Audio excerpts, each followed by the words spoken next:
Chapter 1 of The Strange Case of Dr. Jekyll and Mr. Hyde by Robert Louis Stevenson. Dr. Henry Jekyll, read by Beth Thomas. Mr. Edward Hyde, read by Beth Thomas. Mr. Utterson, read by Todd. Dr. Lanyon, read by Christine G. Poole, read by Rob Board. Mr. Infield, read by Larry Wilson. Mr. Guest, read by Jessie Yin. Inspector Newcomen, read by Alex Lane. The Maid, read by Marianne. Housekeeper, read by Sarah Swart. Newsboy, read by Lydia. Cook, read by Sarah Swart. Chapter 1 The Story of the Door. Mr. Utterson, the lawyer, was a man of a rugged countenance that was never lighted by a smile. Cold, scanty, and embarrassed in discourse, backward in sentiment, lean, long, dusty, dreary, and yet somehow lovable.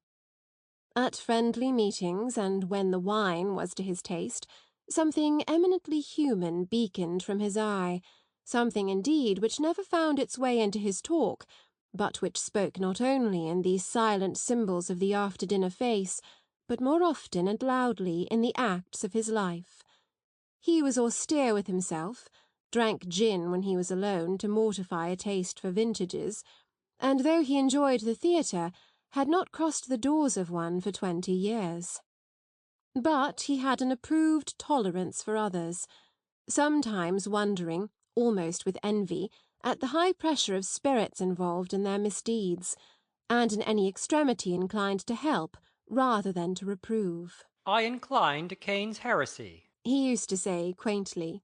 I let my brother go to the devil in his own way. In this character, it was frequently his fortune to be the last reputable acquaintance and the last good influence in the lives of down-going men.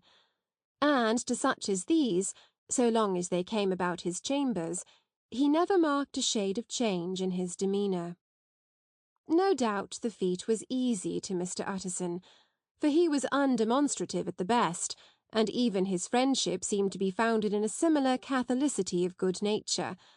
It is the mark of a modest man to accept his friendly circle ready-made from the hands of opportunity, and that was the lawyer's way.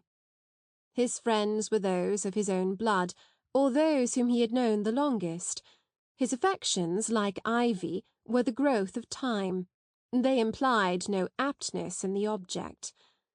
Hence, no doubt, the bond that united him to Mr. Richard Enfield, his distant kinsman, the well-known man about town. It was a nut to crack for many, what these two could see in each other, or what subject they could find in common. It was reported by those who encountered them in their Sunday walks that they said nothing, looked singularly dull, and would hail with obvious relief the appearance of a friend.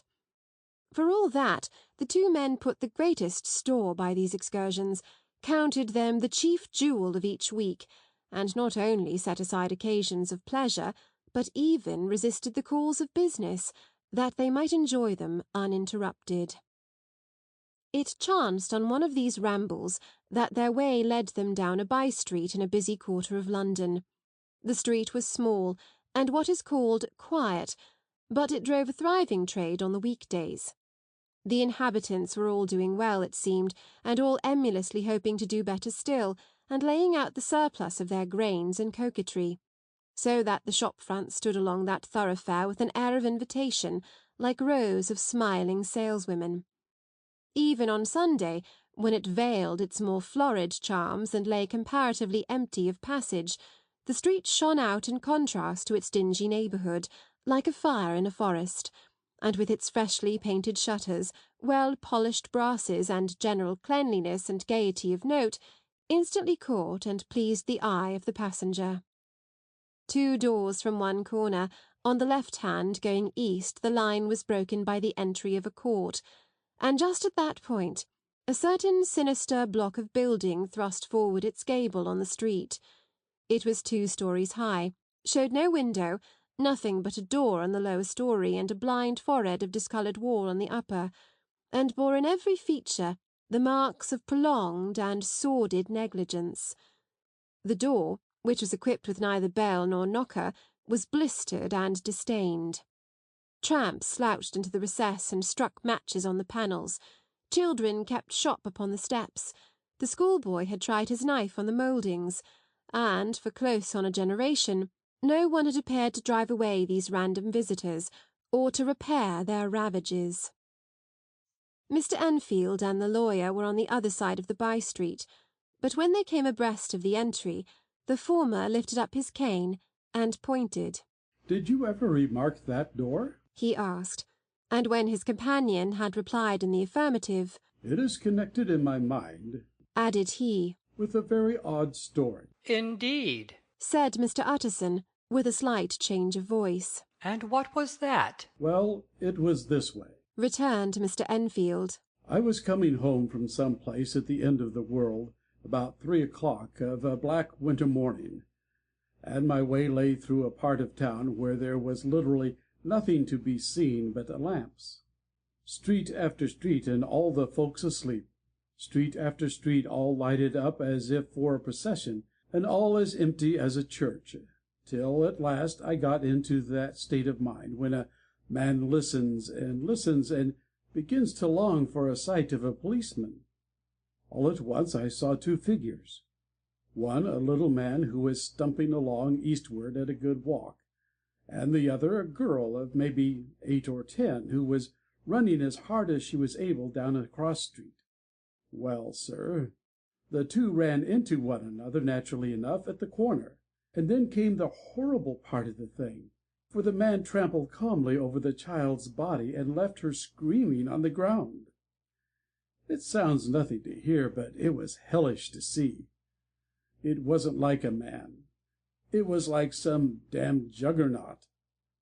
I gave a few halloa, took to my heels, collared my gentleman, and brought him back to where there was already quite a group about the screaming child. He was perfectly cool, and made no resistance, but gave me one look, so ugly that it brought out the sweat on me like running. The people who had turned out were the girl's own family, and pretty soon the doctor for whom she had been sent put in his appearance. Well, the child was not much the worse, more frightened according to the sawbones, and there you might have supposed would be an end to it. But there was one curious circumstance. I had taken a loathing to my gentleman at first sight. So had the child's family, which was only natural. But the doctor's case was what struck me. He was the usual cut and dry apothecary, of no particular age and colour, with a strong Edinburgh accent, and about as emotional as a bagpipe. Well, sir, he was like the rest of us. Every time he looked at my prisoner, I saw that Sawbones turned sick and white with desire to kill him. I knew what was in his mind, just as he knew what was in mine, and killing was out of the question. We did the next best. We told the man we could and would make such a scandal out of this as should make his name stink from one end of London to the other.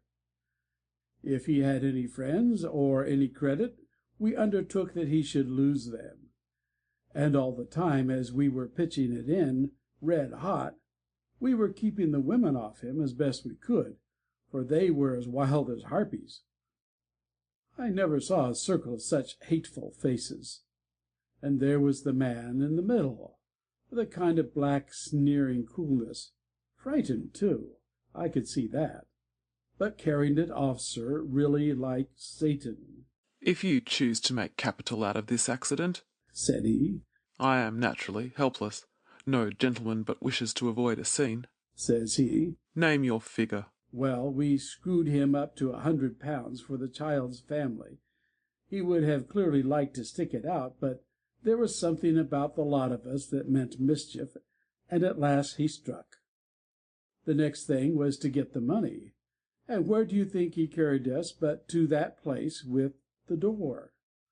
Whipped out a key, went in, and presently came back with the matter of £10 in gold, and a cheque for the balance on Coutts, drawn payable to bearer and signed with a name that I can't mention, though it's one of the points of my story, but it was a name at least very well known and often printed. The figure was stiff, but the signature was good for more than that if it was only genuine. I took the liberty of pointing out to my gentleman that the whole business looked apocryphal, and that a man does not, in real life, walk into a cellar door at 4 in the morning and come out with another man's cheque for close upon £100. But he was quite easy in sneering. Set your mind at rest, says he. I will stay with you till the banks open and cash the cheque myself. So we all set off, the doctor and the child's father, and our friend and myself, and passed the rest of the night in my chambers, and next day, when we had breakfasted, went in a body to the bank. I gave in the cheque myself, and said I had every reason to believe that it was a forgery. Not a bit of it. The cheque was genuine. Tut, tut, said Mr. Utterson. I see you feel as I do, said Mr. Enfield. Yes, it's a bad story. For my man was a fellow that nobody could have to do with, a really damnable man, and the person that drew the cheque is the very pink of the propriety, celebrated too, and, what makes it worse, one of your fellows who do what they call good, blackmail, I suppose. An honest man paying through the nose for some of the capers of his youth. Blackmail House is what I call the place with the door, in consequence, though even that, you know, is far from explaining all, he added, and with the words fell into a vein of musing. From this he was recalled by Mr. Utterson asking rather suddenly, And you don't know if the drawer of the cheque lives there? A likely place, isn't it? returned Mr. Enfield. But I happen to have noticed his address. He lives in some square or other. And you never asked about the place with the door? said Mr. Utterson. No, sir. I had a delicacy, was the reply. I feel very strongly about putting questions. It partakes too much of the style of the Day of Judgment. You start a question, and it's like starting a stone. You sit quietly on the top of a hill, and away the stone goes, starting others, and presently some bland old bird, the last you would have thought of, is knocked on the head in his own back garden, and the family have to change their name. No, sir, I make it a rule of mine.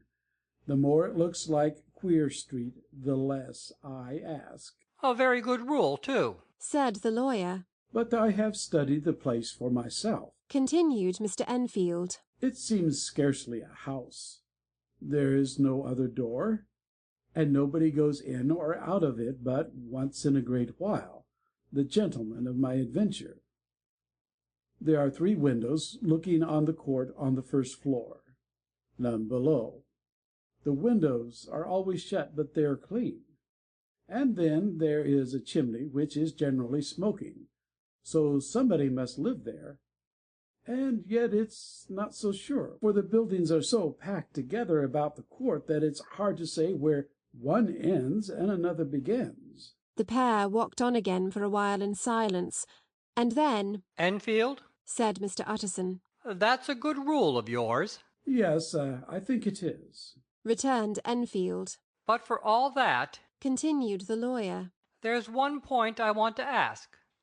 I want to ask the name of that man who walked over the child. Well, said Mr. Enfield, I can't see what harm it would do. It was a man of the name of Hyde. said Mr. Utterson. What sort of a man is he to see? He is not easy to describe. There's something wrong with his appearance, something displeasing, something downright detestable. I never saw a man I so disliked, and yet I scarce know why. He must be deformed somewhere. He gives a strong feeling of deformity, although I couldn't specify the point. He's an extraordinary looking man, and yet I really can name nothing out of the way.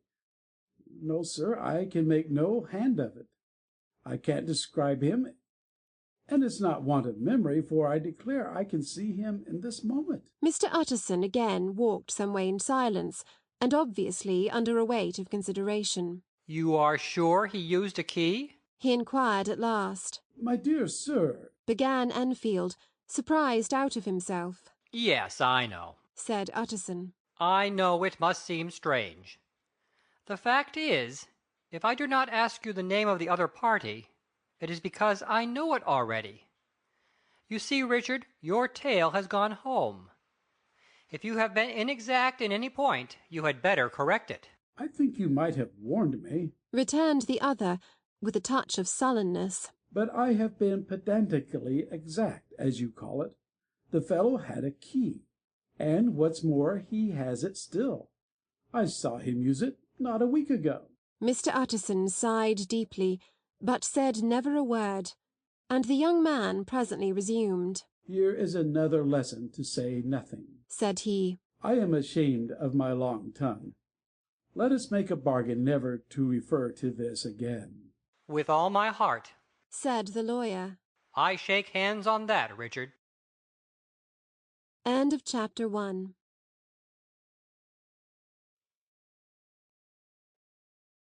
Chapter 2 of The Strange Case of Dr. Jekyll and Mr. Hyde by Robert Louis Stevenson. Search for Mr. Hyde. That evening, Mr. Utterson came home to his bachelor house in sombre spirits, and sat down to dinner without relish. It was his custom of a Sunday, when this meal was over, to sit close by the fire, a volume of some dry divinity on his reading desk, until the clock of the neighbouring church rang out the hour of 12, when he would go soberly and gratefully to bed. On this night, however, as soon as the cloth was taken away, he took up a candle and went into his business room. There he opened his safe, took from the most private part of it a document endorsed on the envelope as Dr. Jekyll's will, and sat down with a clouded brow to study its contents. The will was holograph, for Mr. Utterson, though he took charge of it now that it was made, had refused to lend the least assistance in the making of it. It provided not only that, in case of the decease of Henry Jekyll, M.D., D.C.L., L.L.D., F.R.S., etc., all his possessions were to pass into the hands of his friend and benefactor, Edward Hyde, but that in case of Dr. Jekyll's disappearance or unexplained absence for any period exceeding 3 calendar months, the said Edward Hyde should step into the said Henry Jekyll's shoes without further delay, and free from any burden or obligation beyond the payment of a few small sums to the members of the doctor's household.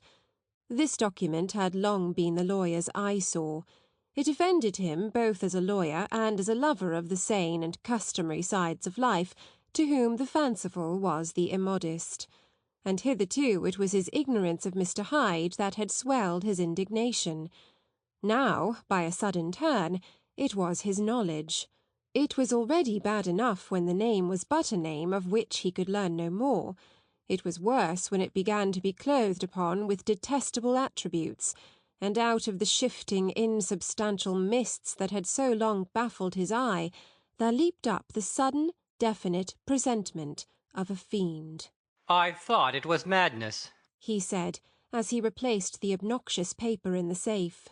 And now I begin to fear it is disgrace. With that, he blew out his candle, put on a greatcoat, and set forth in the direction of Cavendish Square, that citadel of medicine, where his friend, the great Dr. Lanyon, had his house and received his crowding patients. If anyone knows, it will be Lanyon, he had thought. The solemn butler knew and welcomed him. He was subjected to no stage of delay, but ushered direct from the door to the dining-room, where Dr. Lanyon sat alone over his wine. This was a hearty, healthy, dapper, red-faced gentleman, with a shock of hair prematurely white, and a boisterous and decided manner. At sight of Mr. Utterson, he sprang up from his chair and welcomed him with both hands. The geniality, as was the way of the man, was somewhat theatrical to the eye, but it reposed on genuine feeling. For these two were old friends, old mates both at school and college, both thorough respecters of themselves and of each other, and what does not always follow, men who thoroughly enjoyed each other's company. After a little rambling talk, the lawyer led up to the subject which so disagreeably preoccupied his mind.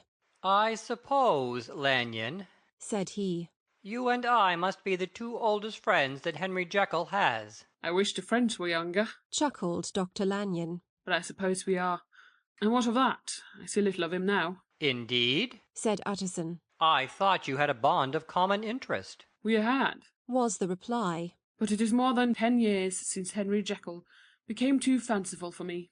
He began to go wrong in mind, and though of course I continue to take an interest in him for old sake's sake, as they say, I see and have seen devilish little of the man. Such unscientific balderdash, added the doctor, flushing suddenly purple. Would have a strange Damon and Pythias. This little spirit of temper was somewhat of a relief to Mr. Utterson. They have only differed on some point of science, he thought, and being a man of no scientific passions, except in the matter of conveyancing, he even added, It is nothing worse than that. He gave his friend a few seconds to recover his composure, and then approached the question he had come to put. Did you ever come across a protégé of his, one Hyde? He asked. Hyde? Repeated Lanyon. No, never heard of him. Since my time. That was the amount of information that the lawyer carried back with him to the great dark bed on which he tossed to and fro until the small hours of the morning began to grow large. It was a night of little ease to his toiling mind, toiling in mere darkness and besieged by questions. 6 o'clock struck on the bells of the church that was so conveniently near to Mr. Utterson's dwelling, and still he was digging at the problem. Hitherto it had touched him on the intellectual side alone, but now his imagination also was engaged, or rather enslaved, and as he lay and tossed in the gross darkness of the night and the curtained room, Mr. Enfield's tale went by before his mind in a scroll of lighted pictures. He would be aware of the great field of lamps of a nocturnal city, then of the figure of a man walking swiftly, then of a child running from the doctor's, and then these met, and that human juggernaut trod the child down and passed on, regardless of her screams. Or else he would see a room in a rich house where his friend lay asleep, dreaming and smiling at his dreams.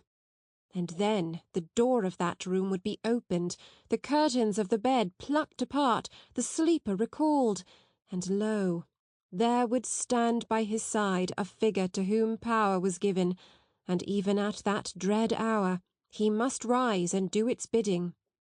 The figure in these two phases haunted the lawyer all night, and if at any time he dozed over, it was but to see it glide more stealthily through sleeping houses, or move the more swiftly and still the more swiftly, even to dizziness, through wider labyrinths of lamp-lighted city, and at every street corner crush a child and leave her screaming.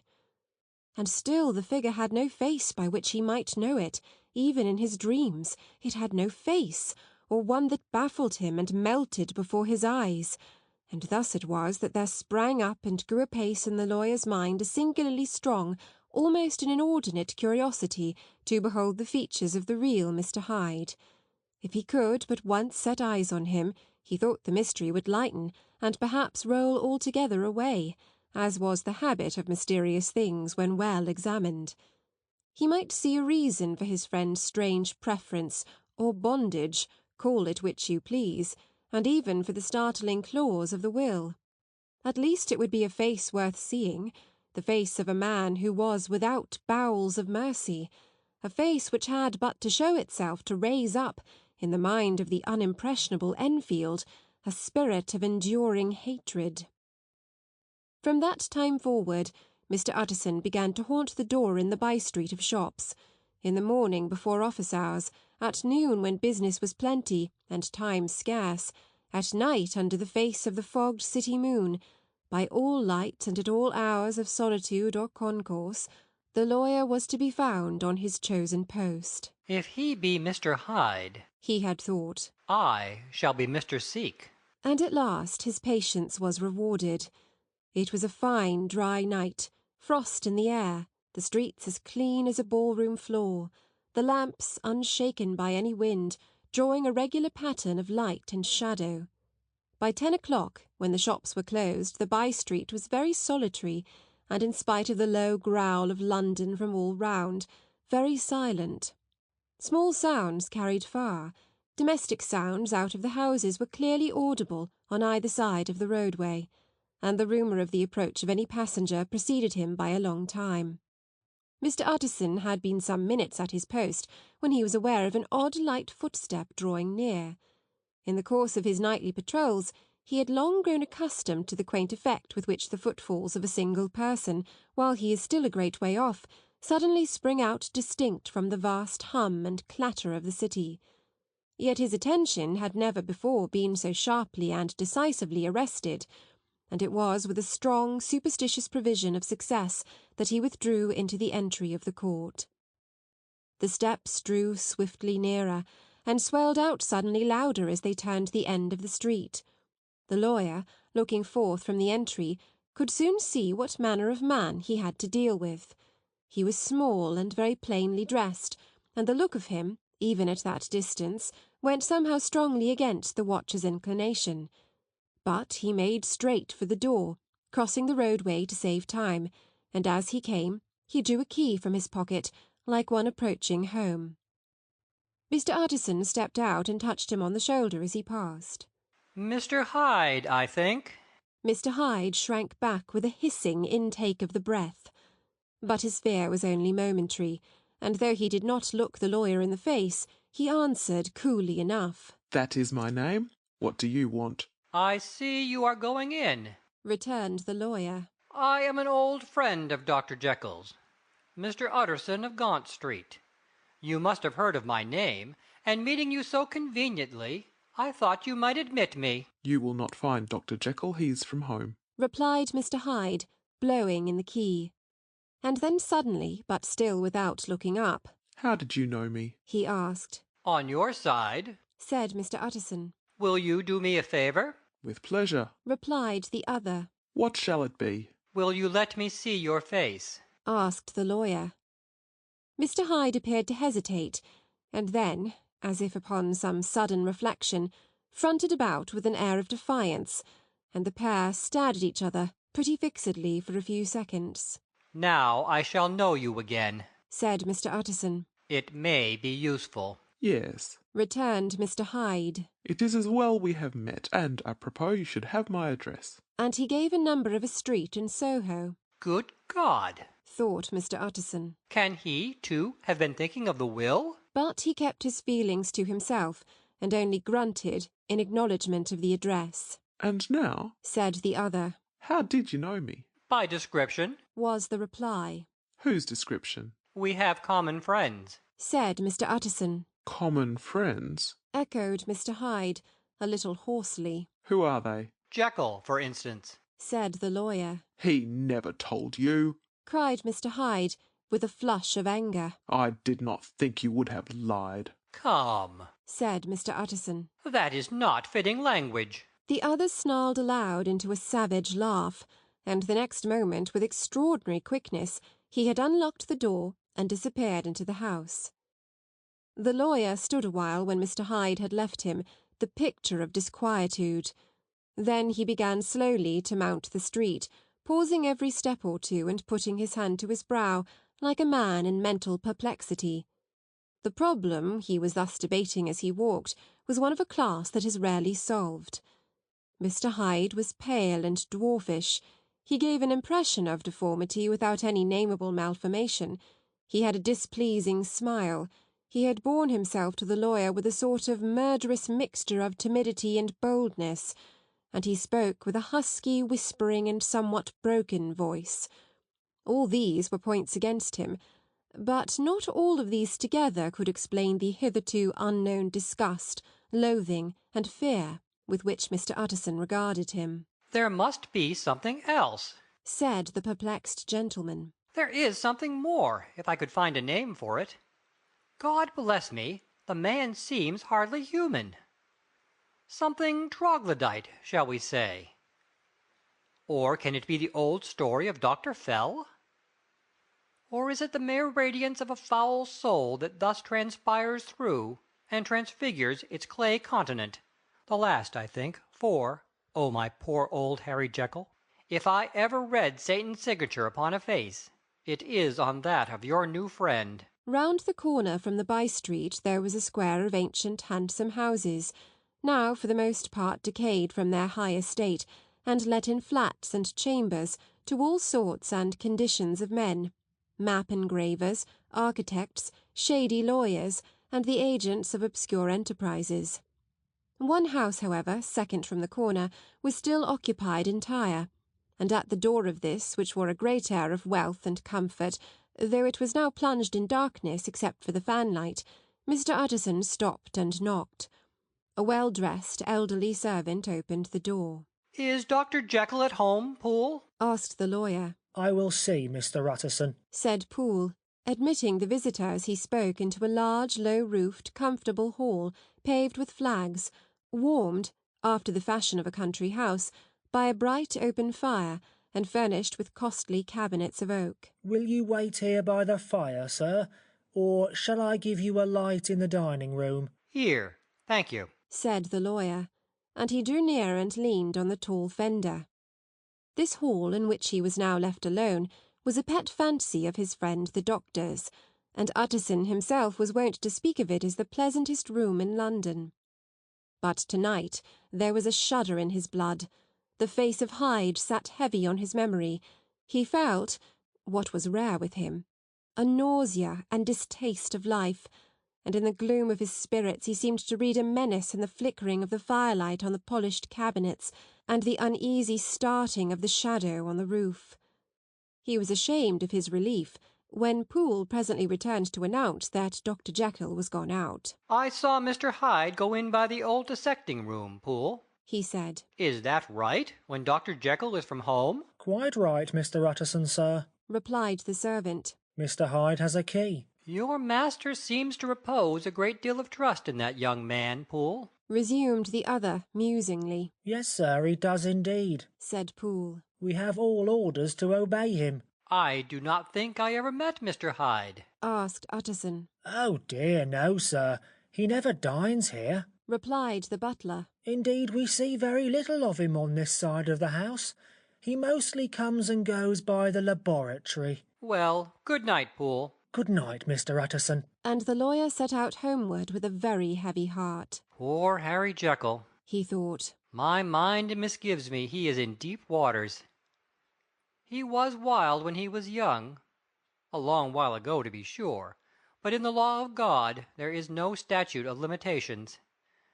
Ah, it must be that, the ghost of some old sin, the cancer of some concealed disgrace, punishment coming, pede cloado, years after memory has forgotten and self-love condoned the fault." And the lawyer, scared by the thought, brooded a while on his own past, groping in all the corners of memory, lest by chance some jack-in-the-box of an old iniquity should leap to light there. His past was fairly blameless. Few men could read the rolls of their life with less apprehension. Yet he was humbled to the dust by the many ill things he had done, and raised up again into a sober and fearful gratitude by the many he had come so near to doing yet avoided. And then, by a return on his former subject, he conceived a spark of hope. "This Master Hyde, if he were studied," thought he, "must have secrets of his own. Black secrets by the look of him, secrets compared to which poor Jekyll's worst would be like sunshine. Things cannot continue as they are. It turns me cold to think of this creature stealing like a thief to Harry's bedside. Poor Harry, what awakening! And the danger of it, for if this Hyde suspects the existence of the will, he may grow impatient to inherit. Ay, I must put my shoulders to the wheel, if Jekyll will but let me," he added. "If Jekyll will only let me." For once more he saw before his mind's eye, as clear as transparency, the strange clauses of the will. End of chapter 2.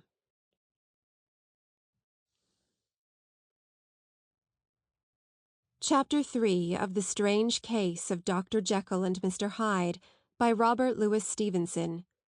Dr. Jekyll was quite at ease. A fortnight later, by excellent good fortune, the doctor gave one of his pleasant dinners to some 5 or 6 old cronies, all intelligent, reputable men, and all judges of good wine, and Mr. Utterson so contrived that he remained behind after the others had departed. This was no new arrangement, but a thing that had befallen many scores of times. Where Utterson was liked, he was liked well. Hosts loved to detain the dry lawyer when the light-hearted and loose-tongued had already their foot on the threshold. They liked to sit a while in his unobtrusive company, practising for solitude, sobering their minds in the man's rich silence after the expense and strain of gaiety. To this rule Dr. Jekyll was no exception, and as he now sat on the opposite side of the fire, a large, well-made, smooth-faced man of 50, with something of a stylish cast perhaps, but every mark of capacity and kindness, you could see by his looks that he cherished for Mr. Utterson a sincere and warm affection. "I have been wanting to speak to you, Jekyll," began the latter. "You know that will of yours?" A close observer might have gathered that the topic was distasteful, but the doctor carried it off gaily. "My poor Utterson," said he, "you are unfortunate in such a client.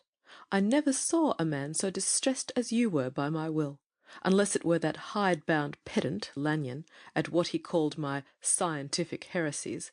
Oh, I know he's a good fellow, you needn't frown, an excellent fellow, and I always mean to see more of him, but a hide-bound pedant for all that, an ignorant, blatant pedant. I was never more disappointed in any man than Lanyon." "You know I never approved of it," pursued Utterson, ruthlessly disregarding the fresh topic. "My will? Yes, certainly, I know that," said the doctor, a trifle sharply. "You have told me so." "Well, I tell you so again," continued the lawyer. "I have been learning something of young Hyde." The large, handsome face of Dr. Jekyll grew pale to the very lips, and there came a blackness about his eyes. "I do not care to hear more," said he. "This is a matter I thought we had agreed to drop." "What I heard was abominable," said Utterson. "It can make no change. You do not understand my position," returned the doctor, with a certain incoherency of manner. "I am painfully situated, Utterson. My position is a very strange one. It is one of those affairs that cannot be mended by talking." "Jekyll," said Utterson, "you know me. I am a man to be trusted. Make a clean breast of this in confidence, and I make no doubt I can get you out of it." "My good Utterson," said the doctor, "this is very good of you. This is downright good of you, and I cannot find words to thank you in. I believe you fully. I would trust you before any man alive, aye, before myself, if I could make the choice. But, indeed, it isn't what you fancy. It is not as bad as that. And just to put your good heart at rest, I will tell you one thing. The moment I choose, I can be rid of Mr. Hyde. I give you my hand upon that, and I thank you again and again. And I will add just one little word, Utterson, that I'm sure you'll take in good part. This is a private matter, and I beg of you to let it sleep." Utterson reflected a little, looking in the fire. "I have no doubt you are perfectly right," he said at last, getting to his feet. "Well, but since we have touched upon this business, and for the last time, I hope," continued the doctor, "there is one point I should like you to understand. I have really a very great interest in poor Hyde. I know you have seen him, he told me so, and I fear he was rude, but I do sincerely take a very great interest in that young man. And if I am taken away, Utterson, I wish you to promise me that you will bear with him and get his rights for him. I think you would if you knew all, and it would be a weight off my mind if you would promise." "I can't pretend that I shall ever like him," said the lawyer. "I don't ask that," pleaded Jekyll, laying his hand upon the other's arm. "I only ask for justice. I only ask you to help him, for my sake, when I am no longer here." Utterson heaved an irrepressible sigh. "Well," said he, "I promise." End of chapter 3.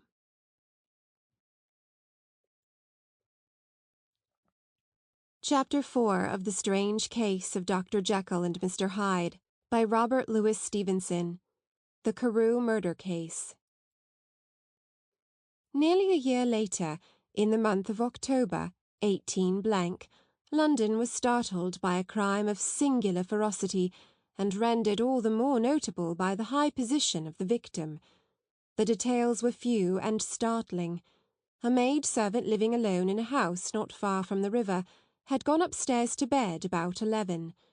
Although a fog rolled over the city in the small hours, the early part of the night was cloudless, and the lane which the maid's window overlooked was brilliantly lit by the full moon. It seems she was romantically given, for she sat down upon her box, which stood immediately under the window, and fell into a dream of musing. Never, she used to say with streaming tears when she narrated that experience. Never had she felt more at peace with all men, or thought more kindly of the world. And as she so sat she became aware of an aged, beautiful gentleman with white hair drawing near along the lane, and advancing to meet him, another very small gentleman, to whom at first she paid less attention. When they had come within speech, which was just under the maid's eyes, the older man bowed and accosted the other with a very pretty manner of politeness. It did not seem as if the subject of his address were of great importance. Indeed, from his pointing, it sometimes appeared as if he were only inquiring his way. But the moon shone on his face as he spoke, and the girl was pleased to watch it. It seemed to breathe such an innocent and old-world kindness of disposition, yet with something high, too, as of a well-founded self-content. Presently her eye wandered to the other, and she was surprised to recognize in him a certain Mr. Hyde, who had once visited her master, and for whom she had conceived a dislike. He had in his hand a heavy cane, with which he was trifling, but he answered never a word, and seemed to listen with an ill-contained impatience. And then all of a sudden he broke out in a great flame of anger, stamping with his foot, brandishing the cane, and carrying on, as the maid described it, like a madman. The old gentleman took a step back, with the air of one very much surprised and a trifle hurt, and at that Mr. Hyde broke out of all bounds, and clubbed him to the earth. And next moment, with ape-like fury, he was trampling his victim under foot, and hailing down a storm of blows, under which the bones were audibly shattered, and the body jumped upon the roadway. At the horror of these sights and sounds, the maid fainted. It was 2:00 when she came to herself and called for the police. The murderer was gone long ago, but there lay his victim in the middle of the lane, incredibly mangled. The stick with which the deed had been done, although it was of some rare and very tough and heavy wood, had broken in the middle under the stress of this insensate cruelty, and one splintered half had rolled in the neighbouring gutter. The other, without doubt, had been carried away by the murderer. A purse and gold watch were found upon the victim, but no cards or papers, except a sealed and stamped envelope, which he had been probably carrying to the post, and which bore the name and address of Mr. Utterson. This was brought to the lawyer the next morning, before he was out of bed, and he had no sooner seen it and been told the circumstances than he shot out a solemn lip. "I shall say nothing till I have seen the body," said he. "This may be very serious. Have the kindness to wait while I dress." And with the same grave countenance he hurried through his breakfast and drove to the police station, whither the body had been carried. As soon as he came into the cell, he nodded. "Yes," said he. "I recognize him. I am sorry to say that this is Sir Danvers Carew."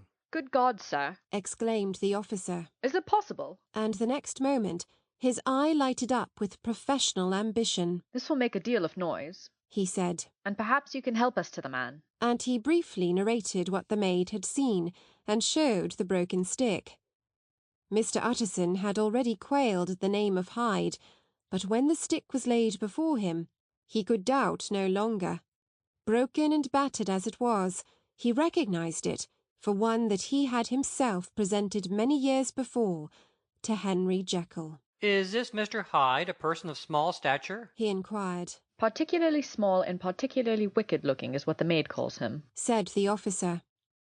Mr. Utterson reflected, and then, raising his head, "If you will come with me in my cab," he said, "I think I can take you to his house." It was by this time about 9 in the morning, and the first fog of the season.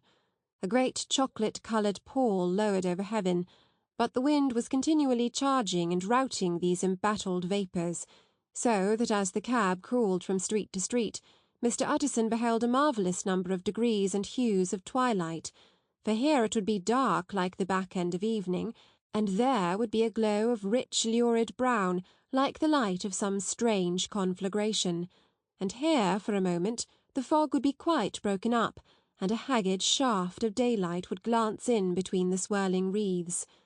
The dismal quarter of Soho seen under these changing glimpses, with its muddy ways and slatternly passengers, and its lamps, which had never been extinguished or had been kindled afresh to combat this mournful re-invasion of darkness, seemed, in the lawyer's eyes, like a district of some city in a nightmare. The thoughts of his mind, besides, were of the gloomiest dye, and when he glanced at the companion of his drive, he was conscious of some touch of that terror of the law and the law's officers which may at times assail the most honest.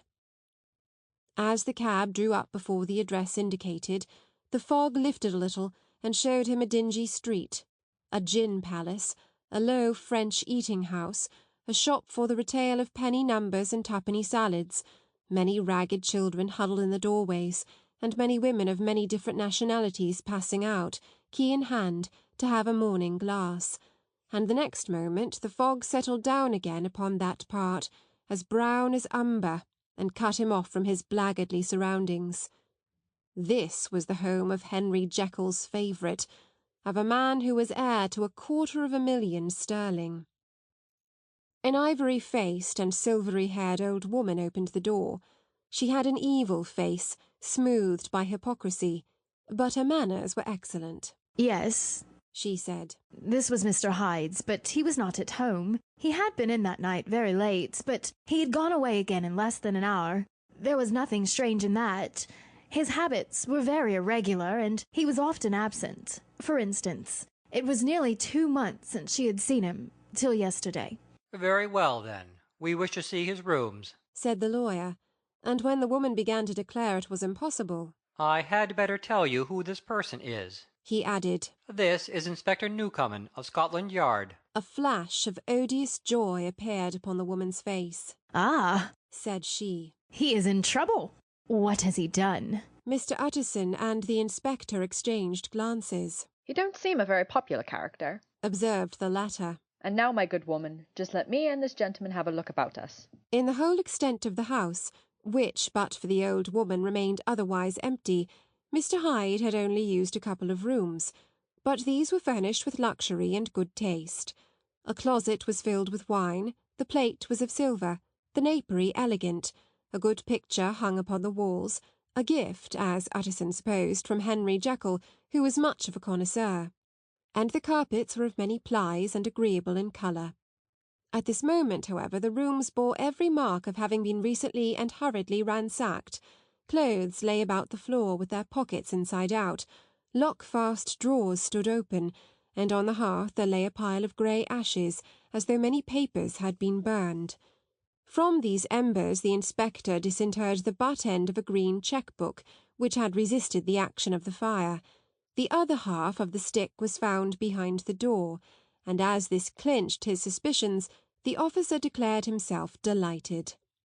A visit to the bank, where several £1,000s were found to be lying to the murderer's credit, completed his gratification. You may depend on it, sir, he told Mr. Utterson. I have him in my hand. He must have lost his head, or he never would have left the stick, or, above all, burned the cheque-book. Why, money's life to the man. We have nothing to do but wait for him at the bank and get out the handbills. This last, however, was not so easy of accomplishment, for Mr. Hyde had numbered few familiars. Even the master of the servant-maid had only seen him twice. His family could nowhere be traced, he had never been photographed, and the few who could describe him differed widely, as common observers will. Only on one point were they agreed, and that was the haunting sense of unexpressed deformity with which the fugitive impressed his beholders. End of chapter 4.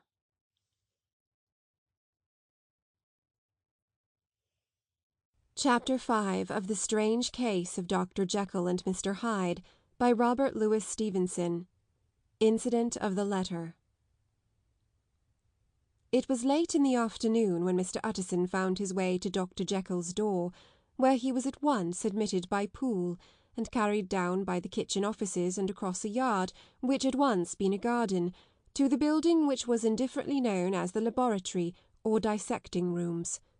The doctor had bought the house from the heirs of a celebrated surgeon, and his own tastes being rather chemical than anatomical, had changed the destination of the block at the bottom of the garden.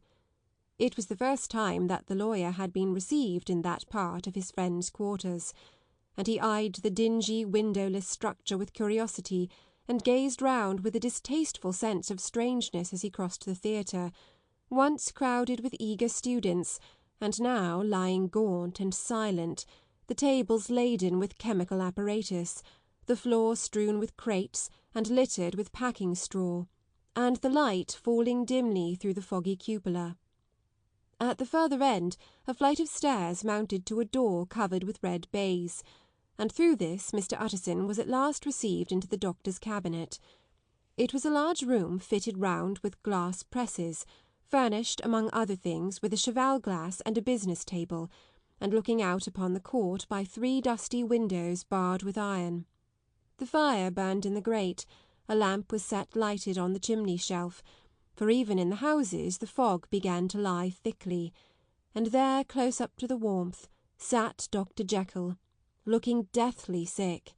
He did not rise to meet his visitor, but held out a cold hand, and bade him welcome, in a changed voice. "And now," said Mr. Utterson, as soon as Poole had left them, "you have heard the news?" The doctor shuddered. "They were crying it in the square," he said. "I heard them in my dining-room." "One word," said the lawyer. "Carew was my client, but so are you, and I want to know what I am doing. You have not been mad enough to hide this fellow?" "Utterson, I swear to God," cried the doctor, "I swear to God I will never set eyes on him again. I bind my honour to you that I am done with him in this world. It is all at an end. And indeed he does not want my help. You do not know him as I do. He is safe. He is quite safe, mark my words. He will never more be heard of." The lawyer listened gloomily. He did not like his friend's feverish manner. "You seem pretty sure of him," said he, "and for your sake I hope you may be right. If it came to a trial, your name might appear." "I am quite sure of him," replied Jekyll. "I have grounds for certainty that I cannot share with anyone, but there is one thing on which you may advise me. I have received a letter, and I am at a loss whether I should show it to the police. I should like to leave it in your hands, Utterson. You would judge wisely, I am sure. I have so great a trust in you." "You fear, I suppose, that it might lead to his detection?" asked the lawyer. "No," said the other. "I cannot say that I care what becomes of Hyde. I am quite done with him. I was thinking of my own character, which this hateful business has rather exposed." Utterson ruminated a while. He was surprised at his friend's selfishness, and yet relieved by it. "Well," said he at last, "let me see the letter." The letter was written in an odd upright hand, and signed Edward Hyde, and it signified, briefly enough, that the writer's benefactor, Dr. Jekyll, whom he had long so unworthily repaid for 1,000 generosities, need labour under no alarm for his safety, as he had means of escape on which he placed a sure dependence. The lawyer liked this letter well enough. It put a better colour on the intimacy than he had looked for, and he blamed himself for some of his past suspicions. "Have you the envelope?" he asked. "I burned it," replied Jekyll, "before I thought what I was about, but it bore no postmark. The note was handed in." "Shall I keep this and sleep upon it?" asked Utterson. "I wish you to judge for me entirely," was the reply. "I have lost confidence in myself." "Well, I shall consider," returned the lawyer. "And now one word more. It was Hyde who dictated the terms of your will about that disappearance?" The doctor seemed seized with a qualm of faintness. He shut his mouth tight and nodded. "I knew it," said Utterson. "He meant to murder you. You had a fine escape." "I have had what is far more to the purpose," returned the doctor solemnly. "I have had a lesson. Oh God, Utterson, what a lesson I have had!" And he covered his face for a moment with his hands. On his way out the lawyer stopped and had a word or two with Poole. By the by, said he. there was a letter handed in to-day. What was the messenger like? But Poole was positive. Nothing had come except by post, and only circulars by that. This news sent off the visitor with his fears renewed. Plainly the letter had come by the laboratory door. Possibly, indeed, it had been written in the cabinet, and if that were so, it must be differently judged and handled with the more caution. The newsboys, as he went, were crying themselves hoarse along the footways. Special edition, shock and murder of an MP. That was the funeral oration of one friend and client, and he could not help a certain apprehension lest the good name of another should be sucked down in the eddy of the scandal. It was at least a ticklish decision that he had to make, and self-reliant as he was by habit, he began to cherish a longing for advice. It was not to be had directly, but perhaps, he thought, it might be fished for. Presently after he sat on one side of his own hearth, with Mr. Guest, his head clerk, upon the other, and midway between, at a nicely calculated distance from the fire, a bottle of a particular old wine that had long dwelt unsunned in the foundations of his house. The fog still slept on the wing above the drowned city, where the lamps glimmered like carbuncles, and through the muffle and smother of these fallen clouds the procession of the town's life was still rolling in through the great arteries with a sound as of a mighty wind. But the room was gay with firelight. In the bottle the acids were long ago resolved. The imperial dye had softened with time, as the colour grows richer in stained windows, and the glow of hot autumn afternoons on hillside vineyards was ready to be set free and disperse the fogs of London. Insensibly the lawyer melted. There was no man from whom he kept fewer secrets than Mr. Guest, and he was not always sure that he kept as many as he meant. Guest had often been on business to the doctor's. He knew Poole. He could scarce have failed to hear of Mr. Hyde's familiarity about the house. He might draw conclusions. Was it not as well, then, that he should see a letter which put that mystery to right? And above all, since Guest, being a great student and critic of handwriting, would consider the step natural and obliging. The clerk, besides, was a man of counsel. He could scarce read so strange a document without dropping a remark, and by that remark Mr. Utterson might shape his future course. This is a sad business about Sir Danvers, he said. Yes, sir, indeed. It has elicited a great deal of public feeling, returned Guest. The man, of course, was mad. I should like to hear your views on that, replied Utterson. I have a document here in his handwriting. It is between ourselves, for I scarce know what to do about it. It is an ugly business at the best. But there it is, quite in your way, a murderer's autograph. Guest's eyes brightened, and he sat down at once and studied it with passion. No, sir, he said. Not mad, but it is an odd hand. And by all accounts a very odd writer, added the lawyer. Just then the servant entered with a note. Is that from Dr. Jekyll, sir? inquired the clerk. I thought I knew the writing. Anything private, Mr. Utterson? Only an invitation to dinner. Why, do you want to see it? One moment. I thank you, sir. And the clerk laid the 2 sheets of paper alongside, and sedulously compared their contents. Thank you, sir, he said at last, returning both. It's a very interesting autograph. There was a pause, during which Mr. Utterson struggled with himself. Why did you compare them, Guest? he inquired suddenly. Well, sir, returned the clerk. There's a rather singular resemblance. The 2 hands are in many points identical, only differently sloped. Rather quaint, said Utterson. It is, as you say, rather quaint, returned Guest. I wouldn't speak of this note, you know, said the master. No, sir, said the clerk. I understand. But no sooner was Mr. Utterson alone that night than he locked the note into his safe, where it reposed from that time forward. What? he thought. Henry Jekyll forged for a murderer? And his blood ran cold in his veins. End of chapter 5. Chapter 6 of The Strange Case of Dr. Jekyll and Mr. Hyde by Robert Louis Stevenson. Incident of Dr. Lanyon. Time ran on. Thousands of pounds were offered in reward, for the death of Sir Danvers was resented as a public injury, but Mr. Hyde had disappeared out of the ken of the police, as though he had never existed. Much of his past was unearthed indeed, and all disreputable.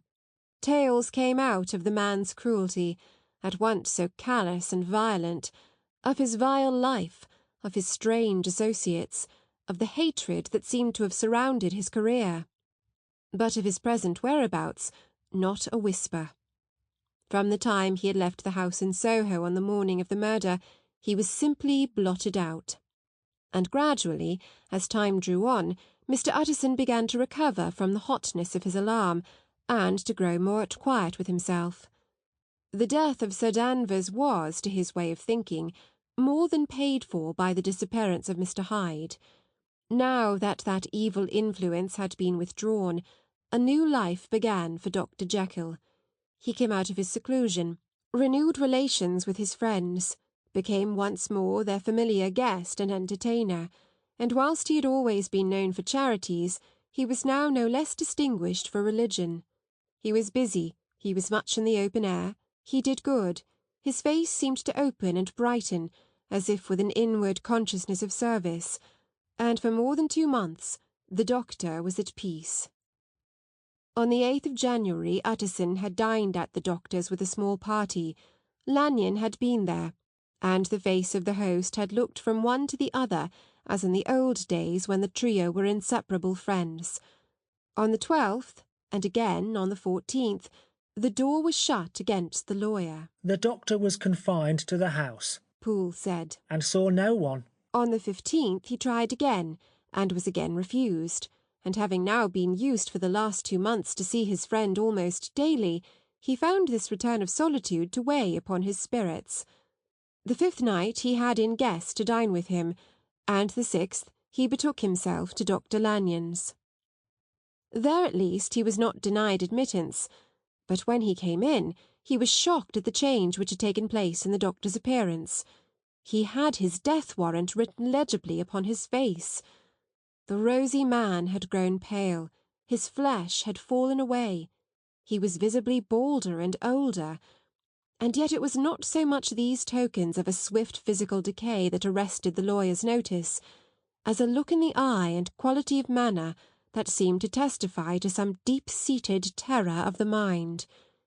It was unlikely that the doctor should fear death, and yet that was what Utterson was tempted to suspect. Yes, he thought. He is a doctor. He must know his own state, and that his days are counted. And the knowledge is more than he can bear. And yet, when Utterson remarked on his ill looks, it was with an air of great firmness that Lanyon declared himself a doomed man. I have had a shock, he said, and I shall never recover.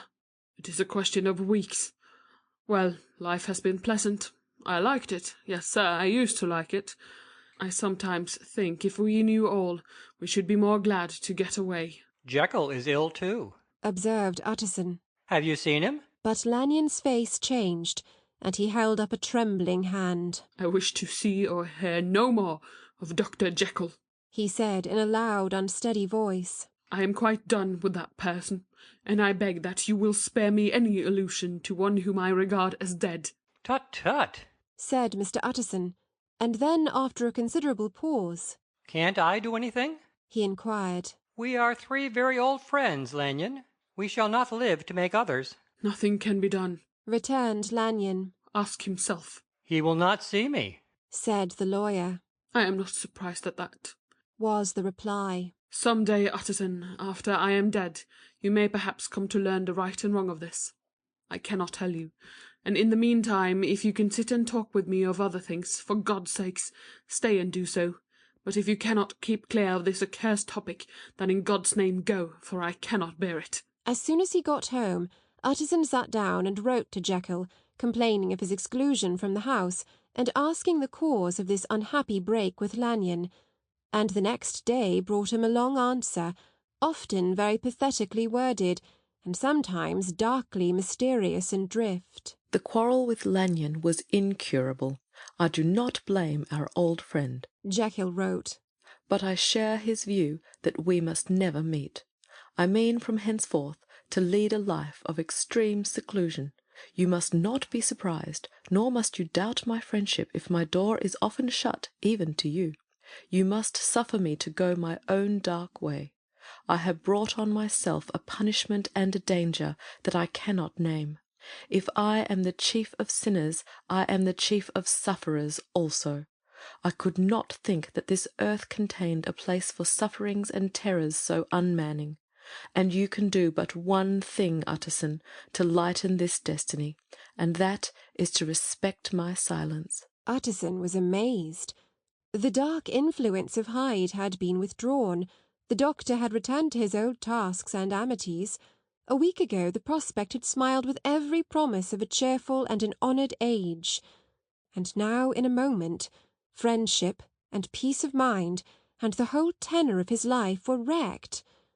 So great and unprepared a change pointed to madness. But in view of Lanyon's manner and words, there must lie for it some deeper ground. A week afterwards Dr. Lanyon took to his bed, and in something less than a fortnight he was dead.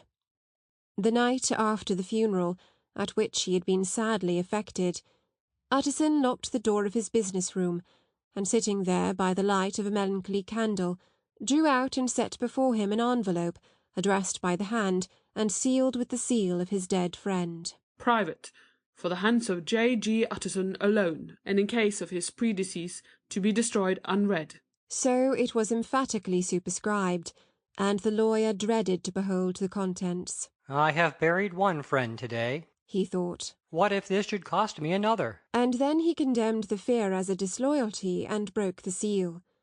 Within there was another enclosure, likewise sealed, and marked upon the cover as Not to be opened till the death or disappearance of Dr. Henry Jekyll. Utterson could not trust his eyes. Yes, it was Disappearance. Here again, as in the mad will which he had long ago restored to its author, here again were the idea of disappearance and the name of Henry Jekyll bracketed. But in the will, that idea had sprung from the sinister suggestion of the man Hyde.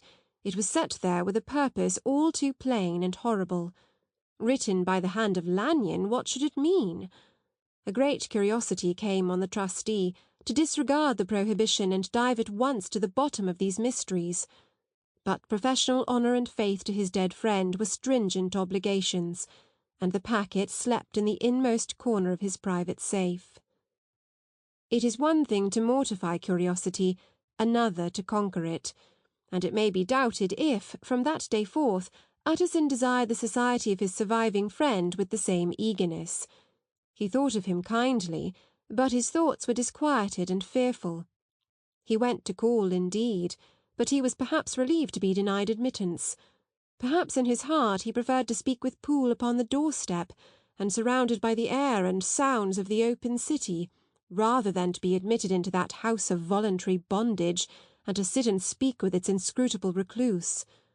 Poole had indeed no very pleasant news to communicate. The doctor, it appeared, now more than ever confined himself to the cabinet over the laboratory, where he would sometimes even sleep. He was out of spirits, he had grown very silent, he did not read.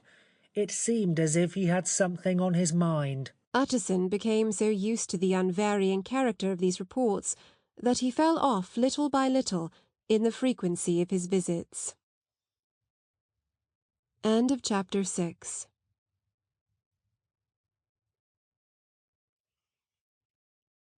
Chapter 7 of The Strange Case of Dr. Jekyll and Mr. Hyde by Robert Louis Stevenson. Incident at the Window.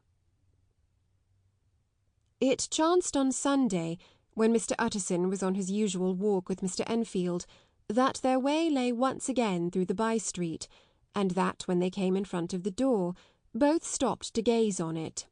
"Well," said Enfield, "that's the story at an end at least. We shall never see more of Mr. Hyde."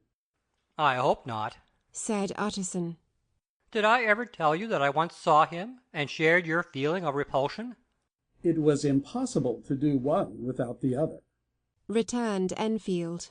"And, by the way, what an ass you must have thought me, not to know that this was a back way to Dr. Jekyll's." It was partly your own fault that I found it out, even when I did. So you found it out, did you? said Utterson. But if that be so, we may step into the court and take a look at the windows. To tell you the truth, I am uneasy about poor Jekyll, and even outside I feel as if the presence of a friend might do him good.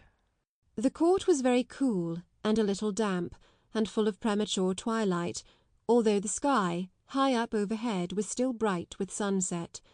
The middle one of the three windows was half-way open, and sitting close beside it, taking the air with an infinite sadness of mien, like some disconsolate prisoner, Utterson saw Dr. Jekyll.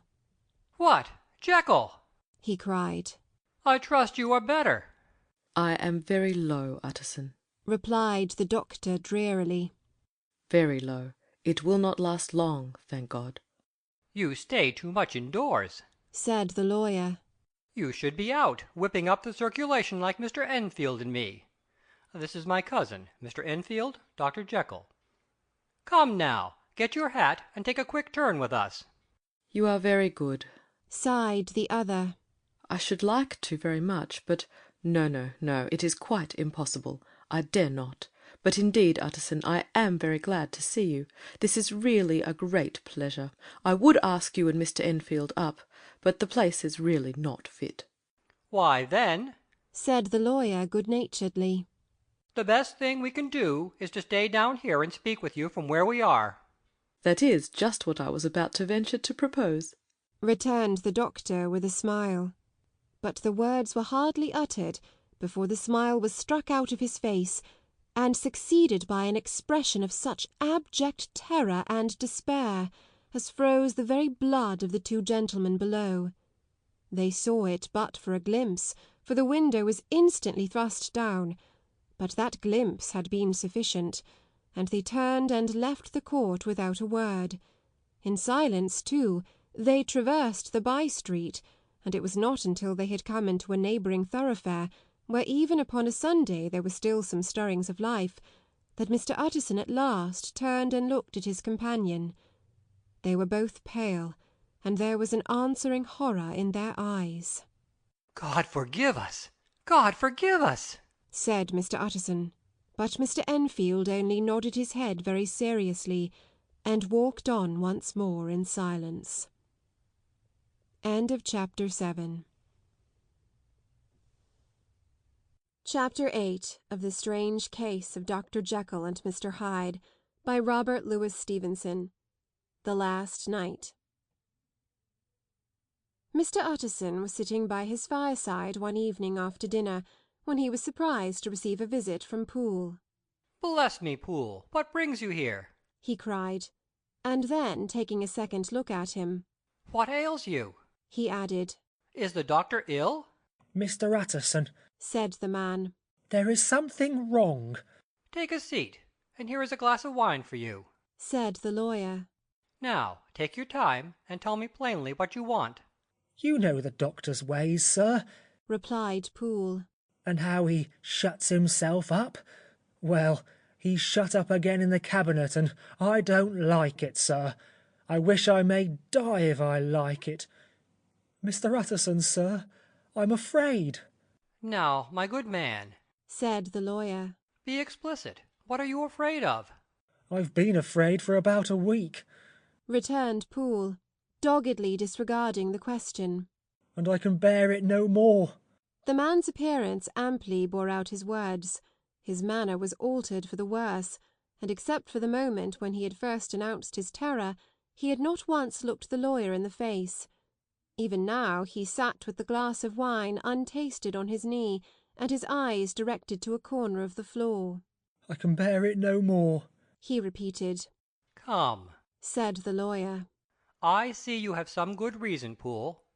I see there is something seriously amiss. Try to tell me what it is." "I think there's been foul play," said Poole hoarsely. "Foul play!" cried the lawyer, a good deal frightened, and rather inclined to be irritated in consequence. "What foul play? What does the man mean?" "I daren't say, sir," was the answer. "But will you come along with me and see for yourself?" Mr. Utterson's only answer was to rise and get his hat and greatcoat, but he observed with wonder the greatness of the relief that appeared upon the butler's face, and perhaps with no less, that the wine was still untasted when he set it down to follow. It was a wild, cold, seasonable night of March, with a pale moon, lying on her back, as though the wind had tilted her, and flying wrack of the most diaphanous and lawny texture. The wind made talking difficult, and flecked the blood into the face. It seemed to have swept the streets unusually bare of passengers, besides, for Mr. Utterson thought he had never seen that part of London so deserted. He could have wished it otherwise. Never in his life had he been conscious of so sharp a wish to see and touch his fellow creatures. For struggle as he might, there was borne in upon his mind a crushing anticipation of calamity. The square, when they got there, was full of wind and dust, and the thin trees in the garden were lashing themselves along the railing. Poole, who had kept all the way a pace or two ahead, now pulled up in the middle of the pavement, and in spite of the biting weather, took off his hat and mopped his brow with a red pocket-handkerchief. But for all the hurry of his coming, these were not the dews of exertion that he wiped away, but the moisture of some strangling anguish, for his face was white, and his voice, when he spoke, was harsh and broken. "Well, sir," he said, "here we are, and God grant there be nothing wrong." "Amen, Poole," said the lawyer. Thereupon the servant knocked in a very guarded manner. The door was opened on the chain, and a voice asked from within, "Is that you, Poole?" "It's all right," said Poole. "Open the door." The hall, when they entered it, was brightly lighted up. The fire was built high, and about the hearth the whole of the servants, men and women, stood huddled together like a flock of sheep. At the sight of Mr. Utterson, the housemaid broke into hysterical whimpering, and the cook, crying out, "Bless God! It's Mr. Utterson," ran forward as if to take him in her arms. "What? Are you all here?" said the lawyer peevishly. "Very irregular, very unseemly. Your master would be far from pleased." "They're all afraid," said Poole. Blank silence followed, no one protesting. Only the maid lifted her voice, and now wept loudly. "Hold your tongue," Poole said to her, with a ferocity of accent that testified to his own jangled nerves, and indeed, when the girl had so suddenly raised the note of her lamentation, they had all started and turned towards the inner door with faces of dreadful expectation. "And now," continued the butler, addressing the knife-boy, "reach me a candle and we'll get this through hands at once." And then he begged Mr. Utterson to follow him, and led the way to the back garden. "Now, sir," said he, "you come as gently as you can. I want you to hear, and I don't want you to be heard. And see here, sir, if by any chance he was to ask you in, don't go." Mr. Utterson's nerves, at this unlooked-for termination, gave a jerk that nearly threw him from his balance, but he recollected his courage, and followed the butler into the laboratory building through the surgical theatre, with its lumber of crates and bottles, to the foot of the stair. Here Poole motioned him to stand on one side and listen, while he himself, setting down the candle and making a great and obvious call on his resolution, mounted the steps and knocked with a somewhat uncertain hand on the red baize of the cabinet door. "Mr. Utterson, sir, asking to see you," he called, and even as he did so, once more violently signed to the lawyer to give ear. A voice answered from within. "Tell him I cannot see anyone," it said complainingly. "Thank you, sir," said Poole, with a note of something like triumph in his voice, and taking up his candle, he led Mr. Utterson back across the yard and into the great kitchen, where the fire was out and the beetles were leaping on the floor. "Sir," he said, looking Mr. Utterson in the eyes. "Was that my master's voice?" "It seems much changed," replied the lawyer, very pale, but giving look for look. "Changed? Well, yes, I think so," said the butler. "Have I been 20 years in this man's house to be deceived about his voice? No, sir, master's made away with. He was made away with 8 days ago, when we heard him cry out upon the name of God. And who's in there instead of him, and why it stays there, is a thing that cries to heaven, Mr. Utterson. This is a very strange tale, Poole. This is rather a wild tale, my man, said Mr. Utterson, biting his finger. Suppose it were as you suppose. Supposing Dr. Jekyll to have been, well, murdered, what could induce the murderer to stay? That won't hold water. It doesn't commend itself to reason.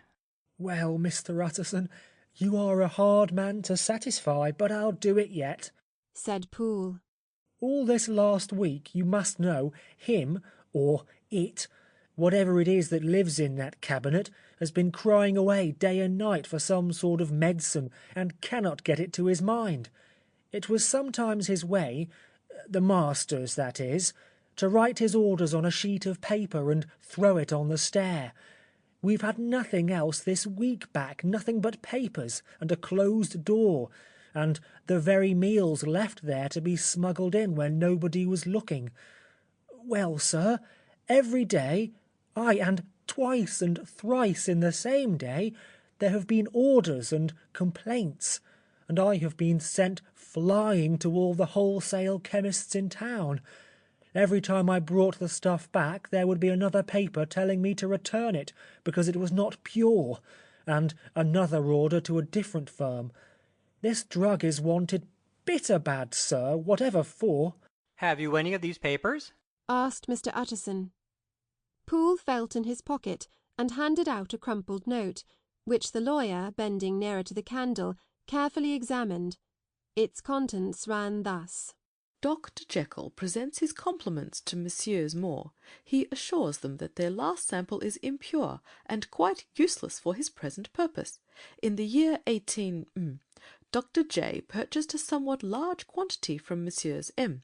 He now begs them to search with most sedulous care, and should any of the same quality be left, forward it to him at once. Expense is no consideration.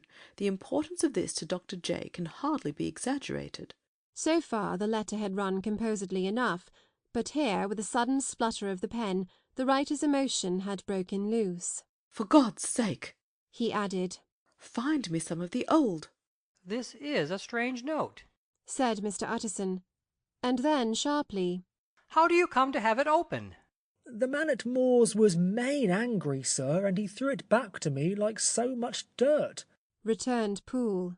This is unquestionably the doctor's hand, do you know? Resumed the lawyer. I thought it looked like it, said the servant rather sulkily, and then with another voice. But what matters hand of right? He said. I've seen him. Seen him? Repeated Mr. Utterson. Well? That's it, said Poole. It was this way. I came suddenly to the theatre from the garden.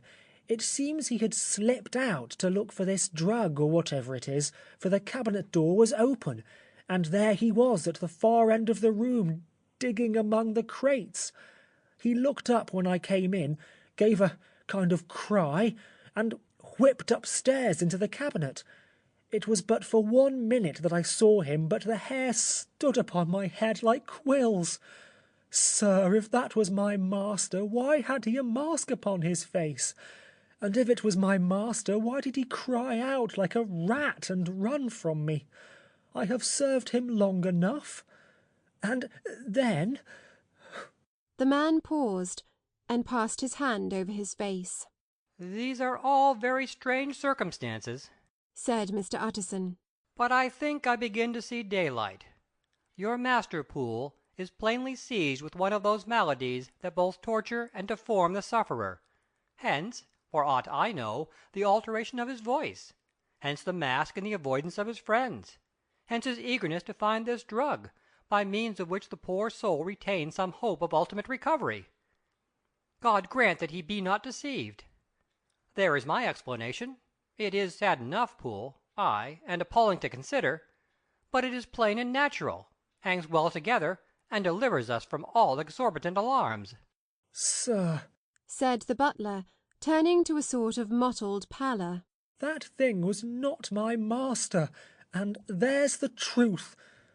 My master Here he looked round him, and began to whisper. is a tall, fine build of a man, and this was more of a dwarf.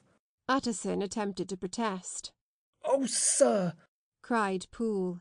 do you think I do not know my master after 20 years? Do you think I do not know where his head comes to in the cabinet door, where I saw him every morning of my life? No, sir, that thing in the mask was never Dr. Jekyll.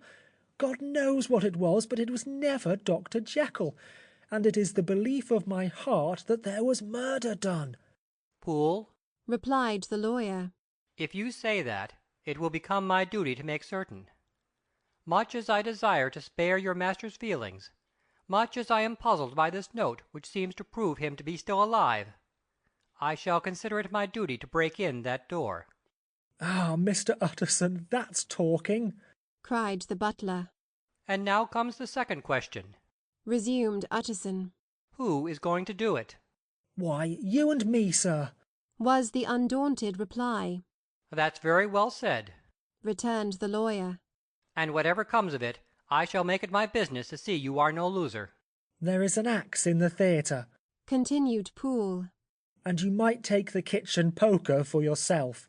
The lawyer took that rude but weighty instrument into his hand, and balanced it.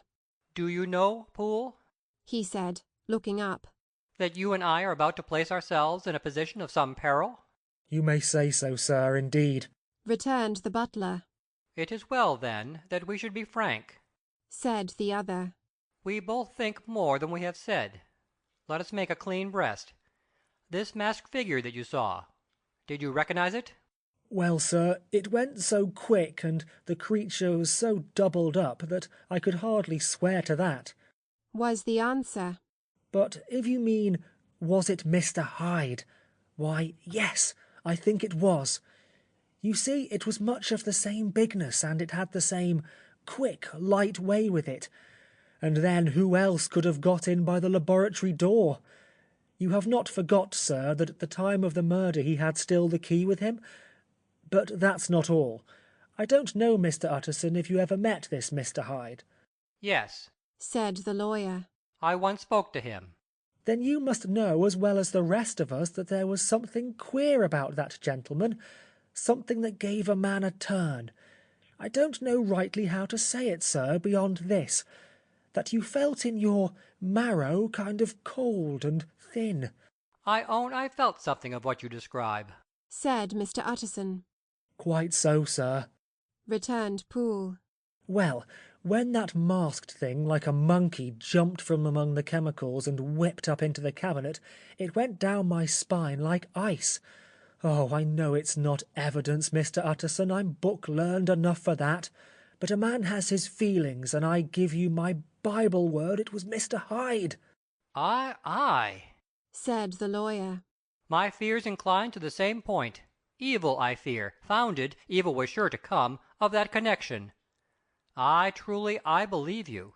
I believe poor Harry is killed, and I believe his murderer, for what purpose God alone can tell, is still lurking in his victim's room. Well, let our name be Vengeance. Call Bradshaw. The footman came at the summons, very white and nervous. Put yourself together, Bradshaw, said the lawyer. This suspense, I know, is telling upon all of you, but it is now our intention to make an end of it. Poole, here, and I are going to force our way into the cabinet.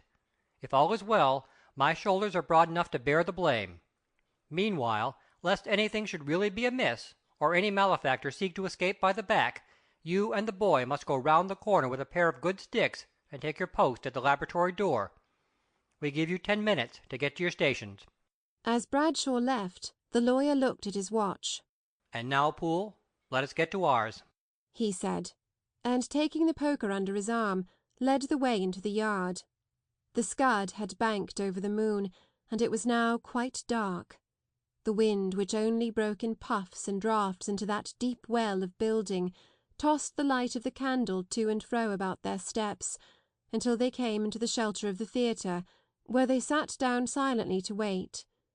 London hummed solemnly all around, but nearer at hand the stillness was only broken by the sounds of a footfall moving to and fro along the cabinet floor. "So it will walk all day, sir," whispered Poole. "Aye, and the better part of the night. Only when a new sample comes from the chemist there's a bit of a break. Oh, it's an ill conscience that's such an enemy to rest. Oh, sir, there's blood foully shed in every step of it. But hark again, a little closer. Put your heart in your ears, Mr. Utterson, and tell me, is that the doctor's foot?" The steps fell lightly and oddly, with a certain swing, for all they went so slowly. It was different indeed from the heavy creaking tread of Henry Jekyll. Utterson sighed. "Is there never anything else?" he asked. Poole nodded. "Once," he said. "Once I heard it weeping." "Weeping? How's that?" said the lawyer, conscious of a sudden chill of horror. "Weeping like a woman or a lost soul," said the butler. "I came away with that upon my heart that I could have wept too." But now the 10 minutes drew to an end. Poole disinterred the axe from under a stack of packing straw. The candle was set upon the nearest table to light them to the attack, and they drew near with bated breath to where that patient foot was still going up and down, in the quiet of the night. "Jekyll!" cried Utterson with loud voice. "I demand to see you." He paused a moment, but there came no reply. "I give you fair warning. Our suspicions are aroused, and I must and shall see you," he resumed. "If not by fair means, then by foul. If not of your consent, then by brute force." "Utterson," said the voice. "for God's sake, have mercy." "Ah, that's not Jekyll's voice, it's Hyde's," cried Utterson. "Down with the door, Poole." Poole swung the axe over his shoulder. The blow shook the building, and the red baize door leaped against the lock and hinges. A dismal screech, as of mere animal terror, rang from the cabinet. Up went the axe again, and again the panels crashed and the frame bounded. 4 times the blow fell, but the wood was tough and the fittings were of excellent workmanship, and it was not until the 5th that the lock burst and the wreck of the door fell inwards on the carpet. The besiegers, appalled by their own riot and the stillness that had succeeded, stood back a little and peered in. There lay the cabinet before their eyes in the quiet lamplight, a good fire glowing and chattering on the hearth, the kettle singing its thin strain, a drawer or two open, papers neatly set forth on the business table, and nearer the fire the things laid out for tea. The quietest room, you would have said, and, but for the glazed presses full of chemicals, the most commonplace that night in London. Right in the middle there lay the body of a man sorely contorted and still twitching. They drew near on tiptoe, turned it on its back, and beheld the face of Edward Hyde. He was dressed in clothes far too large for him, clothes of the doctor's bigness. The cords of his face still moved with a semblance of life, but life was quite gone. And by the crushed phial in the hand, and the strong smell of kernels that hung upon the air, Utterson knew that he was looking on the body of a self-destroyer. "We have come too late," he said sternly. "Whether to save or punish, Hyde is gone to his account, and it only remains for us to find the body of your master." The far greater proportion of the building was occupied by the theatre, which filled almost the whole ground story and was lighted from above, and by the cabinet, which formed an upper story at one end and looked upon the court. A corridor joined the theatre to the door on the by-street, and with this the cabinet communicated separately by a second flight of stairs. There were besides a few dark closets and a spacious cellar. All these they now thoroughly examined. Each closet needed but a glance, for all were empty, and all, by the dust that fell from their doors, had stood long unopened.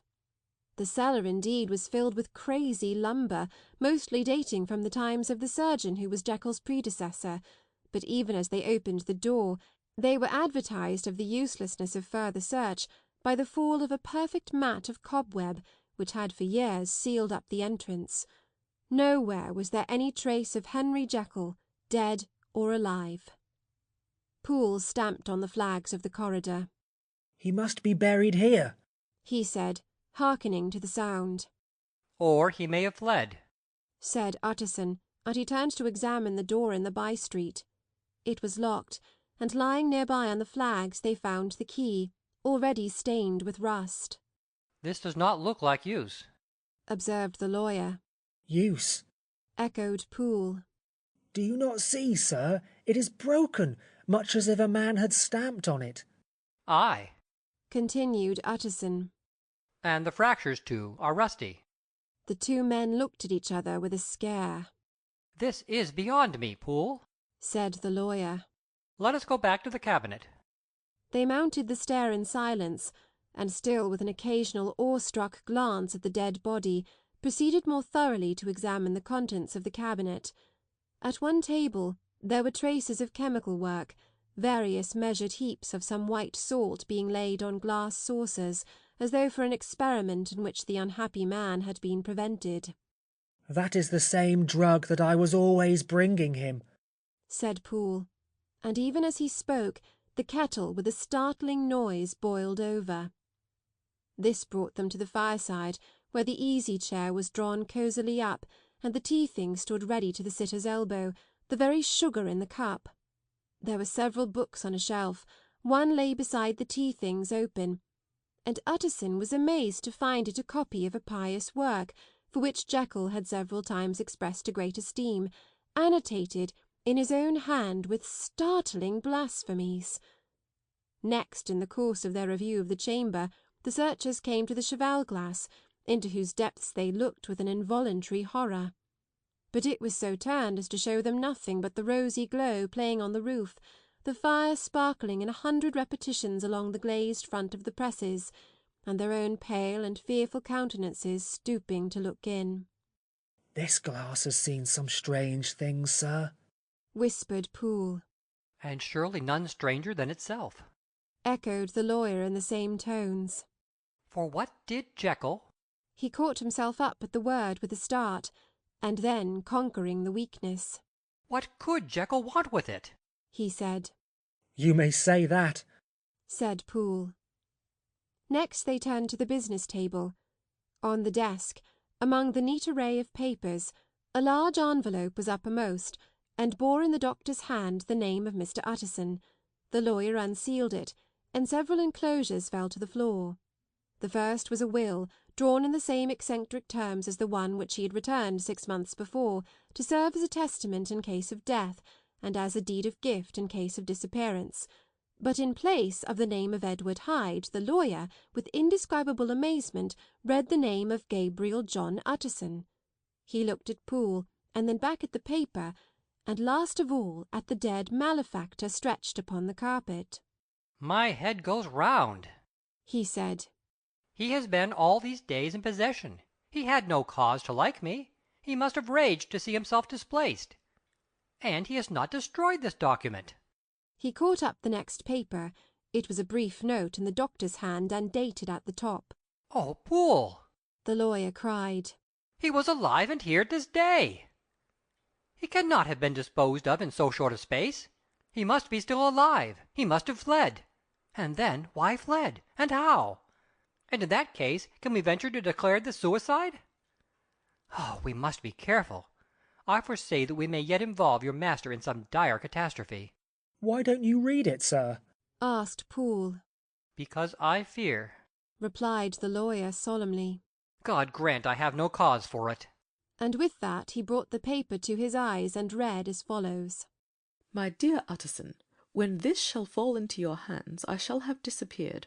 Under what circumstances I have not the penetration to foresee, but my instinct and all the circumstances of my nameless situation tell me that the end is sure and must be early. Go then, and first read the narrative which Lanyon warned me he was to place in your hands, and if you care to hear more, turn to the confession of your unworthy and unhappy friend, Henry Jekyll. There was a third enclosure? asked Utterson. Here, sir, said Poole, and gave into his hands a considerable packet sealed in several places. The lawyer put it in his pocket. I would say nothing of this paper. If your master has fled or is dead, we may at least save his credit. It is now 10. I must go home and read these documents in quiet, but I shall be back before midnight, when we shall send for the police." They went out, locking the door of the theatre behind them, and Utterson, once more leaving the servants gathered about the fire in the hall, trudged back to his office to read the 2 narratives in which this mystery was now to be explained. End of chapter 8.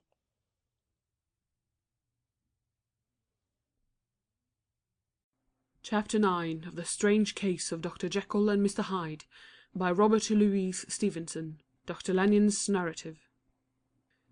On the 9th of January, now 4 days ago, I received by the evening delivery a registered envelope addressed in the hand of my colleague, an old school companion, Henry Jekyll. I was a good deal surprised by this, for we were by no means in the habit of correspondence. I had seen the man, dined with him, indeed, the night before, and I could imagine nothing in our intercourse that should justify formality of registration. The contents increased my wonder, for this is how the letter ran. 10th December, 18... Dear Lanyon, you are one of my oldest friends, and although we may have differed at times on scientific questions, I cannot remember, at least on my side, any break in our affection. There was never a day when, if you had said to me, "Jekyll, my life, my honour, my reason depend upon you," I would not have sacrificed my left hand to help you. Lanyon, my life, my honour, my reason are all at your mercy. If you fail me tonight, I am lost. You might suppose, after this preface, that I am going to ask you for something dishonourable to grant. Judge for yourself. I want you to postpone all other engagements for tonight, aye, even if you were summoned to the bedside of an emperor, to take a cab, unless your carriage should be actually at the door, and with this letter in your hand for consultation, to drive straight to my house. Poole, my butler, has his orders. You will find him waiting your arrival with the locksmith. The door of my cabinet is then to be forced, and you are to go in alone. To open the glazed press, letter E, on the left hand, breaking the lock if it be shut, and to draw out, with all its contents as they stand, the 4th drawer from the top, or, which is the same thing, the 3rd from the bottom. In my extreme distress of mind I have a morbid fear of misdirecting you, but even if I am in error, you may know the right drawer by its contents. Some powders, a vial, and a paper book. This drawer I beg of you to carry back with you to Cavendish Square, exactly as it stands. That is the first part of the service. Now for the second. You should be back, if you set out at once on the receipt of this, long before midnight. But I will leave you that amount of margin, not only in the fear of one of those obstacles that can neither be prevented nor foreseen, but because an hour when your servants are in bed is to be preferred for what will then remain to do. At midnight, then, I have to ask you to be alone in your consulting room, to admit with your own hand into the house a man who will present himself in my name, and to place in his hands the drawer that you will have brought with you from my cabinet. Then you will have played your part and earned my gratitude completely. 5 minutes afterwards, if you insist upon an explanation, you will have understood that these arrangements are of capital importance, and that by the neglect of one of them, fantastic as they must appear, you might have charged your conscience with my death, or the shipwreck of my reason. Confident as I am that you will not trifle with this appeal, my heart sinks, and my hand trembles at the bare thought of such a possibility. Think of me at this hour, in a strange place, labouring under a blackness of distress that no fancy can exaggerate, and yet well aware that, if you will but punctually serve me, my troubles will roll away like a story that is told. Serve me, my dear Lanyon, and save your friend, H. J. P.S. I had already sealed this up when a fresh terror struck upon my soul. It is possible that the post office may fail me, and this letter not come into your hands until to-morrow morning. In that case, dear Lanyon, do my errand when it shall be most convenient for you in the course of the day, and once more expect my messenger at midnight. It may then already be too late, and if that night passes without event, you will know that you have seen the last of Henry Jekyll. Upon the reading of this letter, I made sure my colleague was insane. but till that was proved beyond the possibility of doubt, I felt bound to do as he requested. The less I understood of this farrago, the less I was in a position to judge of its importance, and an appeal so worded could not be set aside without a grave responsibility. I rose accordingly from table, got into a hansom, and drove straight to Jekyll's house. The butler was awaiting my arrival. He had received by the same post as mine a registered letter of instruction, and had sent at once for a locksmith and a carpenter. The tradesmen came while we were yet speaking, and we moved in a body to old Dr. Denham's surgical theatre, from which, as you are doubtless aware, Jekyll's private cabinet is most conveniently entered. The door was very strong, the lock excellent. The carpenter avowed he would have great trouble, and have to do much damage, if force were to be used, and the locksmith was near despair. But this last was a handy fellow, and after 2 hours' work, the door stood open. The press marked E was unlocked, and I took out a drawer, had it filled up with straw and tied in a sheet, and returned with it to Cavendish Square. Here I proceeded to examine its contents. The powders were neatly enough made up, but not with the nicety of the dispensing chemist, so that it was plain they were of Jekyll's private manufacture, and when I opened one of the wrappers I found what seemed to be a simple crystalline salt of a white colour. The vial, to which I next turned my attention, might have been about half full of a blood-red liquor, which was highly pungent to the sense of smell, and seemed to me to contain phosphorus and some volatile ether. At the other ingredients I could make no guess. The book was an ordinary version book, and contained little but a series of dates. These covered a period of many years, but I observed that the entries ceased nearly a year ago, and quite abruptly. Here and there a brief remark was appended to a date, usually no more than a single word. Double, occurring perhaps 6 times in a total of several hundred entries, and once very early in the list, and followed by several marks of exclamation. Total failure! All this, though it whetted my curiosity, told me little that was definite. Here were a vial of some salt, and the record of a series of experiments that had led, like too many of Jekyll's investigations, to no end of practical usefulness. How could the presence of these articles in my house affect either the honour, the sanity, or the life of my flighty colleague? If his messenger could go to one place, why could he not go to another? And even granting some impediment, why was this gentleman to be received by me in secret? The more I reflected, the more convinced I grew that I was dealing with a case of cerebral disease, and though I dismissed my servant to bed, I loaded an old revolver, that I might be found in some posture of self-defence. 12 o'clock had scarce rung out over London, ere the knocker sounded very gently on the door. I went myself at the summons, and found a small man crouching against the pillars of the portico. "Are you come from Dr. Jekyll?" I asked. He told me yes by a constrained gesture, and when I had bidden him enter, he did not obey me without a searching backward glance into the darkness of the square. There was a policeman not far off, advancing with his bull's eye open, and at the sight I thought my visitor startled, and made a greater haste. These particulars struck me, I confess, disagreeably, and as I followed him into the bright light of the consulting room, I kept my hand ready on my weapon. Here, at last, I had a chance of clearly seeing him. I had never set eyes on him before, so much was certain. He was small, as I have said. I was struck, besides, with the shocking expression of his face, with his remarkable combination of great muscular activity and great apparent debility of constitution, and, last but not least, with the odd subjective disturbance caused by his neighbourhood. This bore some resemblance to incipient rigour, and was accompanied by a marked sinking of the pulse.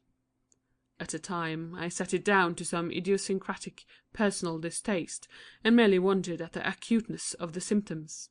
But I have since had reason to believe the cause to lie much deeper in the nature of man, and to turn on some nobler hinge than the principle of hatred. This person, who had thus, from the first moment of his entrance, struck in me what I can only describe as a disgustful curiosity, was dressed in a fashion that would have made an ordinary person laughable.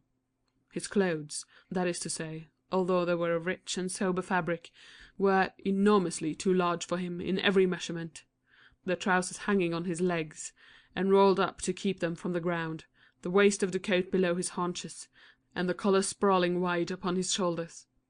Strange to relate, this ludicrous accoutrement was far from moving me to laughter, rather as there was something abnormal and misbegotten in the very essence of the creature that now faced me, something seizing, surprising, and revolting. This fresh disparity seemed but to fit in and to reinforce it, so that to my interest in the man's nature and character there was added a curiosity as to his origin, his life, his fortune and status in the world. These observations, though they have taken so great a space to be set down in, were yet the work of a few seconds. My visitor was indeed on fire with sombre excitement. "Have you got it?" he cried. "Have you got it?" And so lively was his impatience that he even laid his hand upon my arm and sought to shake me. I put him back, conscious at his touch of a certain icy pang along my blood. "Come, sir," said I, "you forget that I have not yet the pleasure of your acquaintance. Be seated, if you please." And I showed him an example, and sat down myself in my customary seat, and with as fair an imitation of my ordinary manner to a patient, as the lateness of the hour, the nature of my preoccupations, and the horror I had of my visitor, would suffer me to muster. "I beg your pardon, Dr. Lanyon," he replied civilly enough. "What you say is very well founded, and my impatience has shown its heels to my politeness. I came here at the insistence of your colleague, Dr. Henry Jekyll, on a piece of business of some moment, and I understood—" He paused and put his hand to his throat, and I could see, in spite of his collected manner, that he was wrestling against the approaches of hysteria. "I understood a drawer." But here I took pity on my visitor's suspense, and some perhaps on my own growing curiosity. "There it is, sir," said I, pointing to the drawer, where it lay on the floor behind a table, and still covered with the sheet. He sprang to it and then paused, and laid his hand upon his heart. I could hear his teeth grate with the convulsive action of his jaws, and his face was so ghastly to see that I grew alarmed both for his life and reason. "Compose yourself," said I. He turned a dreadful smile to me, and as if with the decision of despair, plucked away the sheet. At sight of the contents he uttered one loud sob of such immense relief that I sat petrified. At the next moment, in a voice that was already fairly well under control, "Have you a graduated glass?" he asked. I rose from my place with something of an effort, and gave him what he asked. He thanked me with a smiling nod, measured out a few minims of the red tincture, and added one of the powders. The mixture, which was at first of a reddish hue, began, in proportion as the crystals melted, to brighten in colour, to effervesce audibly, and to throw off small fumes of vapour. Suddenly, and at the same moment, the ebullition ceased, and the compound changed to a dark purple, which faded again more slowly to a watery green. My visitor, who had watched these metamorphoses with a keen eye, smiled, set down the glass upon the table, and then turned and looked upon me with an air of scrutiny. "And now," said he, "to settle what remains. Will you be wise? Will you be guided? Will you suffer me to take this glass in my hand, and to go forth from your house without further parley? Or has the greed of curiosity too much command of you? Think before you answer, for it shall be done as you decide. As you decide, you shall be left as you were before, and neither richer nor wiser, unless the sense of service rendered to a man in mortal distress may be counted as a kind of riches of the soul. Or, if you so prefer to choose, a new province of knowledge, and new avenues to fame and power shall be laid open to you, here in this room upon the instant, and your sight shall be blasted by a prodigy to stagger the unbelief of Satan." "Sir," said I, affecting a coolness that I was far from truly possessing, "you speak of enigmas, and you will perhaps not wonder that I hear you with no very strong impression of belief. But I have gone too far in the way of inexplicable services to pause before I see the end." "It is well," replied my visitor. "Lanyon, remember your vows. What follows is under the seal of our profession. And now, you who have so long been bound to the most narrow and material views, you who have denied the virtue of transcendental medicine, you who have derided your superiors, behold!" He put the glass to his lips, and drank at one gulp. A cry followed. He reeled, staggered, clutched at a table and held on, staring with injected eyes, gasping with open mouth, and as I looked there came, I thought, a change. He seemed to swell, his face become suddenly black, and the features seemed to melt and alter, and the next moment I had sprung to my feet and leaped back against the wall, my arms raised to shield me from that prodigy, my mind submerged in terror. "Oh God!"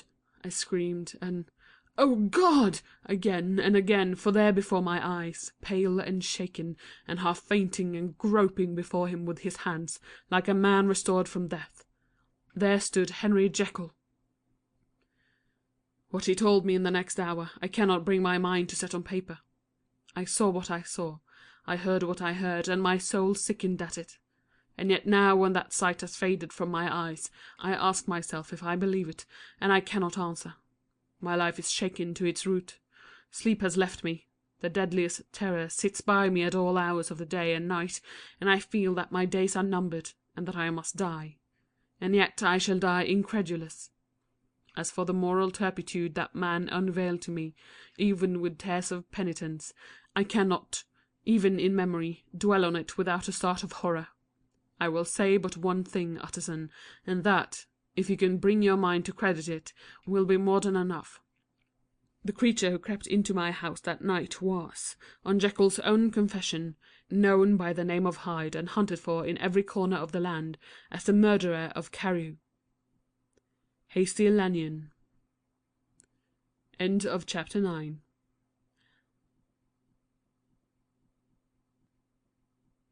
Chapter 10 of The Strange Case of Dr. Jekyll and Mr. Hyde, by Robert Louis Stevenson. Henry Jekyll's full statement of the case. I was born in the year 18 to a large fortune, endowed besides with excellent parts, inclined by nature to industry, fond of the respect of the wise and good among my fellow men, and thus, as might have been supposed, with every guarantee of an honourable and distinguished future. And indeed the worst of my faults was a certain impatient gaiety of disposition, such as has made the happiness of many, but such as I found hard to reconcile with my imperious desire to carry my head high, and wear a more than commonly grave countenance before the public. Hence it came about that I concealed my pleasures, and that when I reached years of reflection, and began to look around me and take stock of my progress and position in the world, I stood already committed to a profound duplicity of me. Many a man would have even blazoned such irregularities as I was guilty of, but from the high views that I had set before me, I regarded and hid them with an almost morbid sense of shame.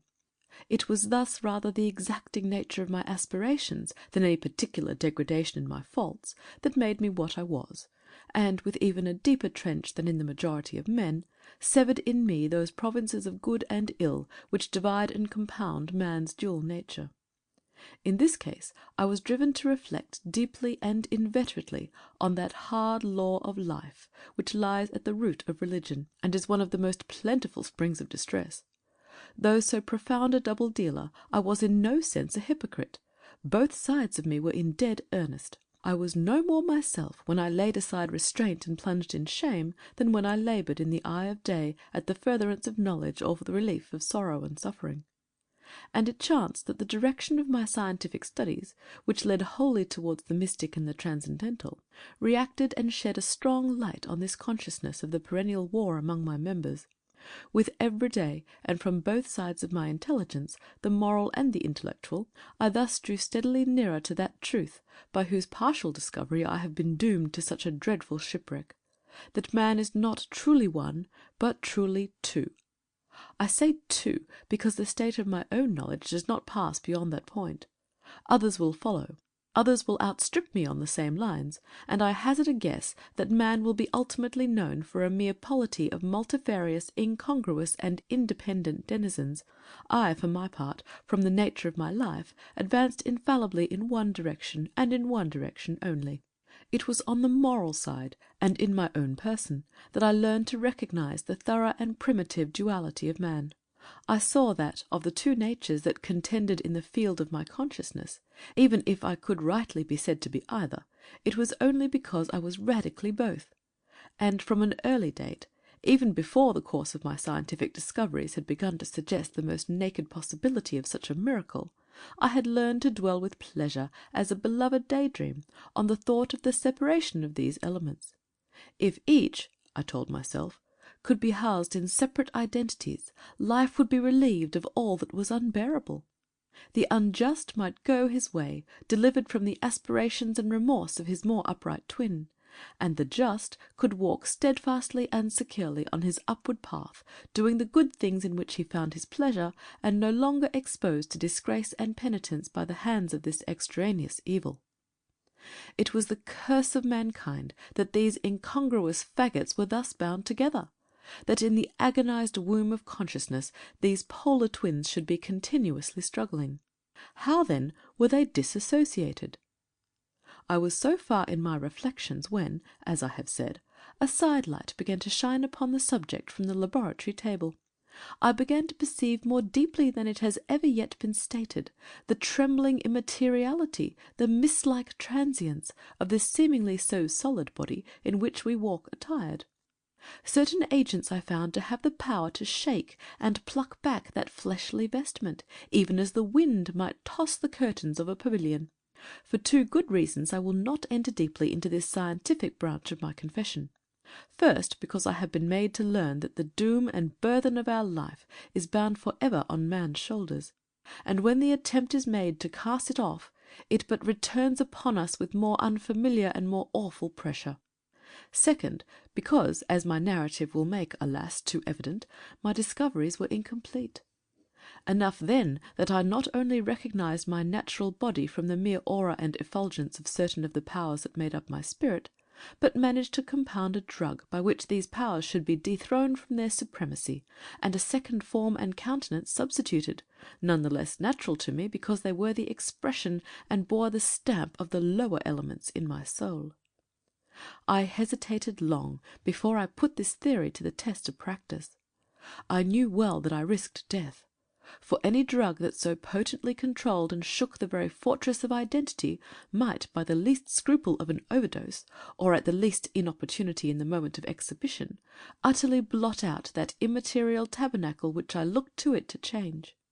But the temptation of a discovery so singular and profound at last overcame the suggestions of alarm. I had long since prepared my tincture. I purchased at once from a firm of wholesale chemists a large quantity of a particular salt which I knew from my experiments to be the last ingredient required, and late one accursed night I compounded the elements, watched them boil and smoke together in the glass, and when the ebullition had subsided, with a strong glow of courage, drank off the potion. The most racking pangs succeeded, a grinding in the bones, deadly nausea, and a horror of the spirit that cannot be exceeded at the hour of birth or death. Then these agonies began swiftly to subside, and I came to myself as if out of a great sickness. There was something strange in my sensations, something indescribably new, and from its very novelty incredibly sweet. I felt younger, lighter, happier in body. Within I was conscious of a heady recklessness, a current of disordered sensual images running like a mill-race in my fancy, a solution of the bonds of obligation, an unknown, but not an innocent, freedom of the soul. I knew myself, at the first breath of this new life, to be more wicked, tenfold more wicked, sold a slave to my original evil. And the thought in that moment braced and delighted me like wine. I stretched out my hands, exulting in the freshness of these sensations, and in the act I was suddenly aware that I had lost in stature. There was no mirror at that date in my room. That which stands beside me as I write was brought there later on, and for the very purpose of these transformations. The night, however, was far gone into the morning. The morning, black as it was nearly ripe for the conception of the day. The inmates of my house were locked in the most rigorous hours of slumber, and I determined, flushed as I was with hope and triumph, to venture in my new shape as far as to my bedroom. I crossed the yard, wherein the constellations looked down upon me, I could have thought, with wonder, the first creature of that sort that their unsleeping vigilance had yet disclosed to them. I stole through the corridors, a stranger in my own house, and coming to my room, I saw for the first time the appearance of Edward Hyde. I must here speak by theory alone, saying not that which I know, but that which I suppose to be most probable. The evil side of my nature, to which I had now transferred the stamping efficacy, was less robust and less developed than the good which I had just deposed. Again, in the course of my life, which had been, after all, 9/10 a life of effort, virtue, and control, it had been much less exercised and much less exhausted. And hence, as I think, it came about that Edward Hyde was so much smaller, slighter, and younger than Henry Jekyll. Even as good shone upon the countenance of the one, evil was written broadly and plainly on the face of the other. Evil besides, which I must still believe to be the lethal side of man, had left on that body an imprint of deformity and decay. And yet, when I looked upon that ugly idol in the glass, I was conscious of no repugnance, rather of a leap of welcome. This too was myself. It seemed natural and human. In my eyes it bore a livelier image of the spirit. It seemed more express and single than the imperfect and divided countenance I had been hitherto accustomed to call mine. And in so far I was doubtless right. I have observed that when I wore the semblance of Edward Hyde, none could come near to me at first without a visible misgiving of the flesh. This, as I take it, was because all human beings, as we meet them, are commingled out of good and evil, and Edward Hyde alone in all the ranks of mankind was pure evil. I lingered but a moment at the mirror. The second and conclusive experiment had yet to be attempted. It yet remained to be seen if I had lost my identity beyond redemption, and must flee before daylight from a house that was no longer mine.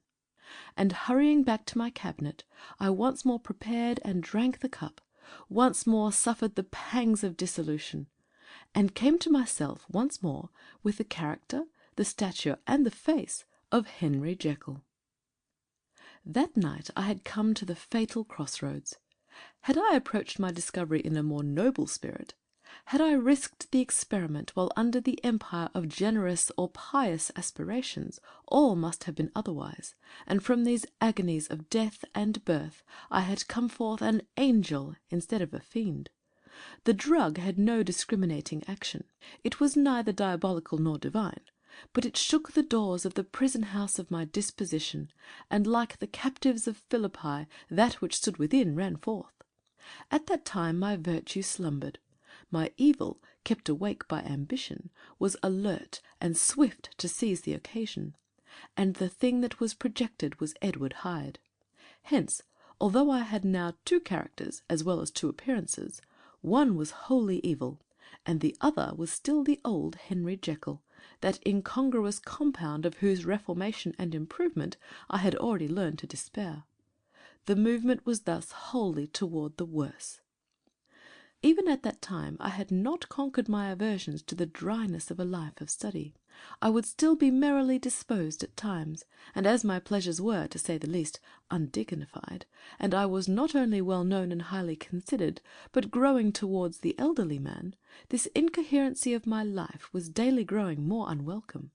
It was on this side that my new power tempted me, until I fell in slavery. I had but to drink the cup, to doff at once the body of the noted professor, and to assume like a thick cloak that of Edward Hyde. I smiled at the notion. It seemed to me at the time to be humorous, and I made my preparations with the most studious care. I took and furnished that house in Soho to which Hyde was tracked by the police, and engaged as a housekeeper a creature whom I knew well to be silent and unscrupulous. On the other side, I announced to my servants that a Mr. Hyde, whom I described, was to have full liberty and power about my house in the square, and to parry mishaps I even called and made myself a familiar object in my second character. I next drew up that will to which you so much objected, so that if anything befell me in the person of Dr. Jekyll, I could enter on that of Edward Hyde without pecuniary loss. And thus fortified, as I supposed, on every side, I began to profit by the strange immunities of my position. Men have before hired bravos to transact their crimes, while their own person and reputation sat under shelter. I was the first that ever did so for his pleasures. I was the first that could plod in the public eye with a load of genial respectability, and in a moment, like a schoolboy, strip off these lendings and spring headlong into the sea of liberty. But for me, in my impenetrable mantle, the safety was complete. Think of it, I did not even exist. Let me but escape into my laboratory door, give me but a second or two to mix and swallow the draught that I had always standing ready, and whatever he had done, Edward Hyde would pass away like the stain of breath upon a mirror, and there in his stead, quietly at home trimming the midnight lamp in his study, a man who could afford to laugh at suspicion would be Henry Jekyll. The pleasures which I made haste to seek in my disguise were, as I have said, undignified. I would scarcely use a harder term. But in the hands of Edward Hyde they soon began to turn toward the monstrous. When I would come back from these excursions I was often plunged into a kind of wonder at my vicarious depravity. This familiar that I called out of my own soul, and sent forth alone to do his good pleasure, was a being inherently malign and villainous.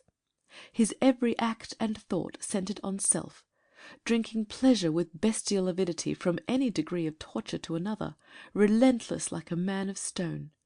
Henry Jekyll stood at times aghast before the acts of Edward Hyde. But the situation was apart from ordinary laws, and insidiously relaxed the grasp of conscience. It was Hyde, after all, and Hyde alone, that was guilty. Jekyll was no worse. He woke again to his good qualities seemingly unimpaired.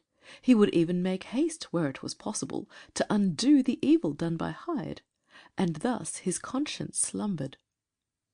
Into the details of the infamy at which I thus connived, for even now I can scarce grant that I committed it, I have no design of entering. I mean but to point out the warnings and the successive steps with which my chastisement approached. I met with one accident, which, as it brought on no consequence, I shall no more than mention. An act of cruelty to a child aroused against me the anger of a passer-by, whom I recognised the other day in the person of your kinsman. The doctor and the child's family joined him. There were moments when I feared for my life, and at last, in order to pacify their too just resentment, Edward Hyde had to bring them to the door, and pay them in a cheque drawn in the name of Henry Jekyll. But this danger was easily eliminated from the future by opening an account at another bank in the name of Edward Hyde himself. And when by sloping my own hand backward I had supplied my double with a signature, I thought I sat beyond the reach of fate.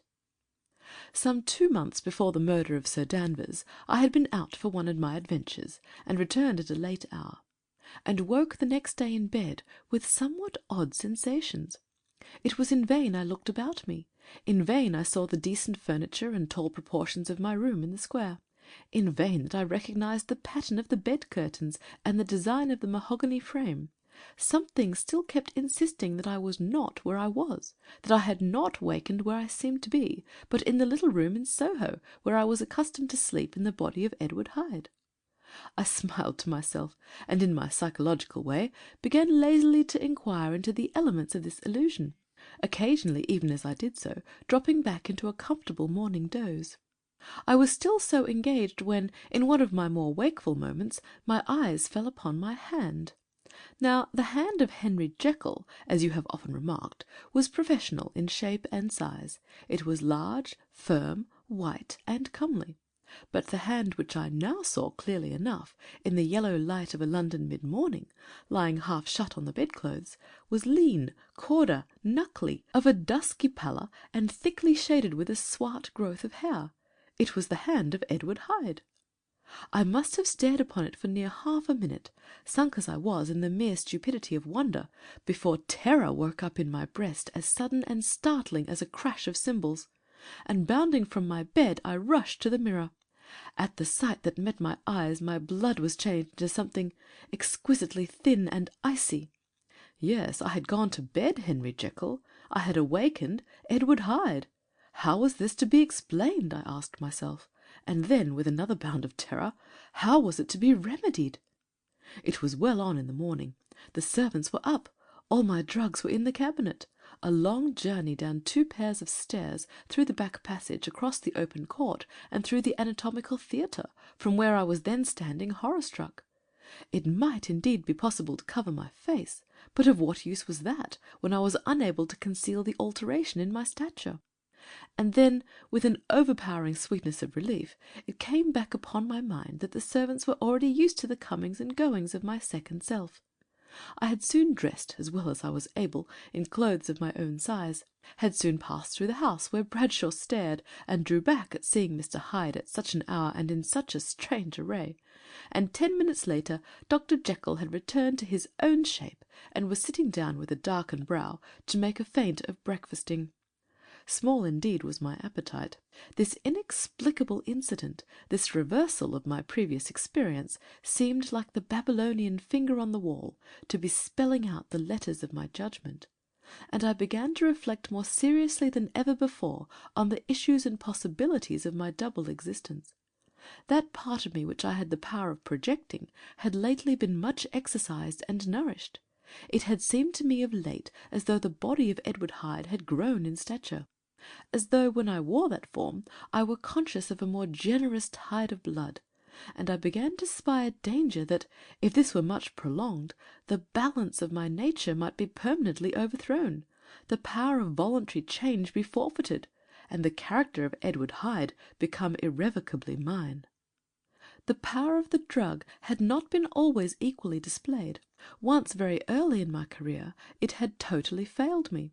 Since then I had been obliged on more than one occasion to double, and once with infinite risk of death, to treble the amount, and these rare uncertainties had cast hitherto the sole shadow on my contentment. Now, however, and in the light of that morning's accident, I was led to remark that whereas in the beginning the difficulty had been to throw off the body of Jekyll, it had of late gradually but decidedly transferred itself to the other side. All things therefore seemed to point to this, that I was slowly losing hold of my original and better self, and becoming slowly incorporated with my second and worse. Between these two I now felt I had to choose. My two natures had memory in common, but all other faculties were most unequally shared between them. Jekyll, who was composite, now with the most sensitive apprehensions, now with a greedy gusto, projected and shared in the pleasures and adventures of Hyde. But Hyde was indifferent to Jekyll, or but remembered him as the mountain bandit remembers the cavern in which he conceals himself from pursuit. Jekyll had more than a father's interest. Hyde had more than a son's indifference. To cast in my lot with Jekyll was to die to those appetites which I had long secretly indulged and had of late begun to pamper. To cast it in with Hyde was to die to 1,000 interests and aspirations, and to become, at a blow and forever, despised and friendless. The bargain might appear unequal, but there was still another consideration in the scales, for while Jekyll would suffer smartingly in the fires of abstinence, Hyde would not even be conscious of all that he had lost. Strange as my circumstances were, the terms of this debate are as old and commonplace as man. Much the same inducements and alarms cast the die for any tempted and trembling sinner. And it fell out with me, as it falls with so vast a majority of my fellows, that I chose the better part, and was found wanting in the strength to keep to it. Yes, I preferred the elderly and discontented doctor, surrounded by friends and cherishing honest hopes, and bade a resolute farewell to the liberty, the comparative youth, the light step, leaping impulses and secret pleasures that I had enjoyed in the disguise of Hyde. I made this choice perhaps with some unconscious reservation, for I neither gave up the house in Soho nor destroyed the clothes of Edward Hyde, which still lay ready in my cabinet. For 2 months, however, I was true to my determination. For 2 months I led a life of such severity as I had never before attained to, and enjoyed the compensations of an approving conscience. But time began at last to obliterate the freshness of my alarm. The praises of conscience began to grow into a thing of course. I began to be tortured with throes and longings as of Hyde struggling after freedom, and at last, in an hour of moral weakness, I once again compounded and swallowed the transforming draught. I do not suppose that, when a drunkard reasons with himself upon his vice, He is once out of 500 times affected by the dangers that he runs through his brutish physical insensibility. Neither had I, long as I had considered my position, made enough allowance for the complete moral insensibility and insensate readiness to evil which were the leading characters of Edward Hyde. Yet it was by these that I was punished. My devil had been long caged. He came out roaring. I was conscious, even when I took the draught, of a more unbridled, a more furious propensity to ill. It must have been this, I suppose, that stirred in my soul that tempest of impatience with which I listened to the civilities of my unhappy victim. I declare at last before God, no man morally sane could have been guilty of that crime upon so pitiful a provocation, and that I struck in no more reasonable spirit than that in which a sick child may break a plaything. But I had voluntarily stripped myself of all those balancing instincts by which even the worst of us continues to walk with some degree of steadiness among temptations, and in my case to be tempted, however slightly, was to fall. Instantly the spirit of hell awoke in me and raged. With a transport of glee I mauled the unresisting body, tasting delight from every blow, and it was not till weariness had begun to succeed that I was suddenly, in the top fit of my delirium, struck through the heart by a cold thrill of terror. A mist dispersed. I saw my life to be forfeit, and fled from the scene of these excesses, at once glorying and trembling, my lust of evil gratified and stimulated, my love of life screwed to the topmost peg. I ran to the house in Soho, and to make assurance doubly sure, destroyed my papers. Thence I set out through the lamplit streets, in the same divided ecstasy of mind, gloating on my crime, light-headedly devising others in the future, and yet still hastening and still hearkening in my wake for the steps of the avenger. Hyde had a song upon his lips as he compounded the draught, and as he drank it pledged the dead man. The pangs of transformation had not done tearing him before Henry Jekyll, with streaming tears of gratitude and remorse, had fallen upon his knees and lifted his clasped hands to God. The veil of self-indulgence was rent from head to foot. I saw my life as a whole. I followed it up from the days of childhood when I had walked with my father's hand, and through the self-denying toils of my professional life, to arrive again and again, with the same sense of unreality, at the damned horrors of the evening. I could have screamed aloud. I sought with tears and prayers to smother down the crowd of hideous images and sounds with which my memory swarmed against me, and still between the petitions the ugly face of my iniquity stared into my soul. As the acuteness of this remorse began to die away, it was succeeded by a sense of joy. The problem of my conduct was solved. Hyde was thenceforth impossible. Whether I would or not, I was now confined to the better part of my existence, and oh, how I rejoiced to think of it! With what willing humility I embraced anew the restrictions of natural life! With what sincere renunciation I locked the door by which I had so often gone and come, and ground the key under my heel!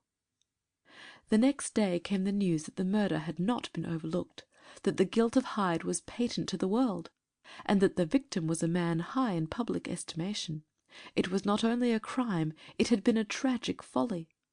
I think I was glad to know it. I think I was glad to have my better impulses thus buttressed and guarded by the terrors of the scaffold. Jekyll was now my city of refuge. Let but Hyde peep out an instant, and the hands of all men would be raised to take and slay him.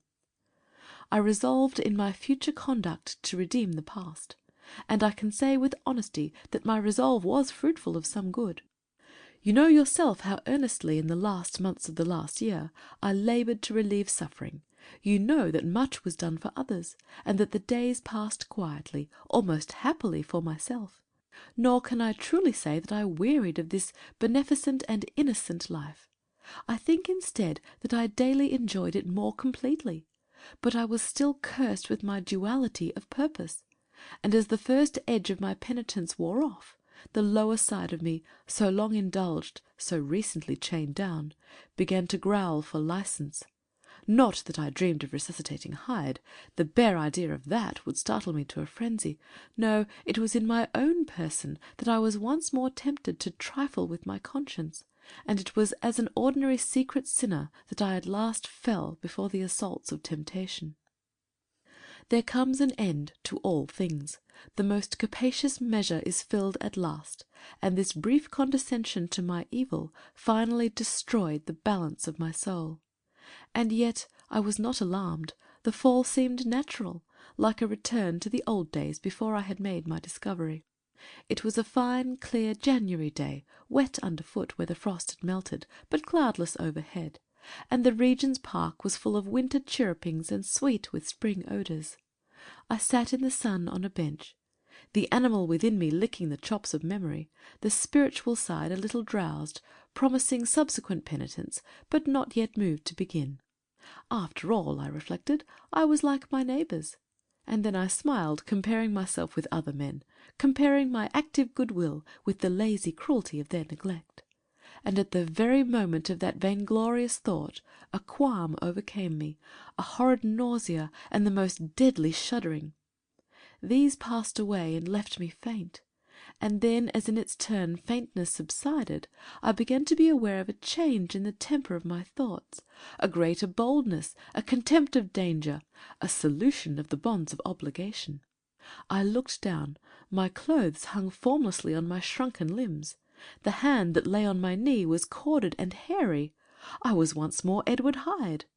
A moment before I had been safe in all men's respect, worthy, beloved, the cloth laying before me in the dining-room at home, and now I was the common quarry of mankind, hunted, houseless, a known murderer, and thrall to the gallows.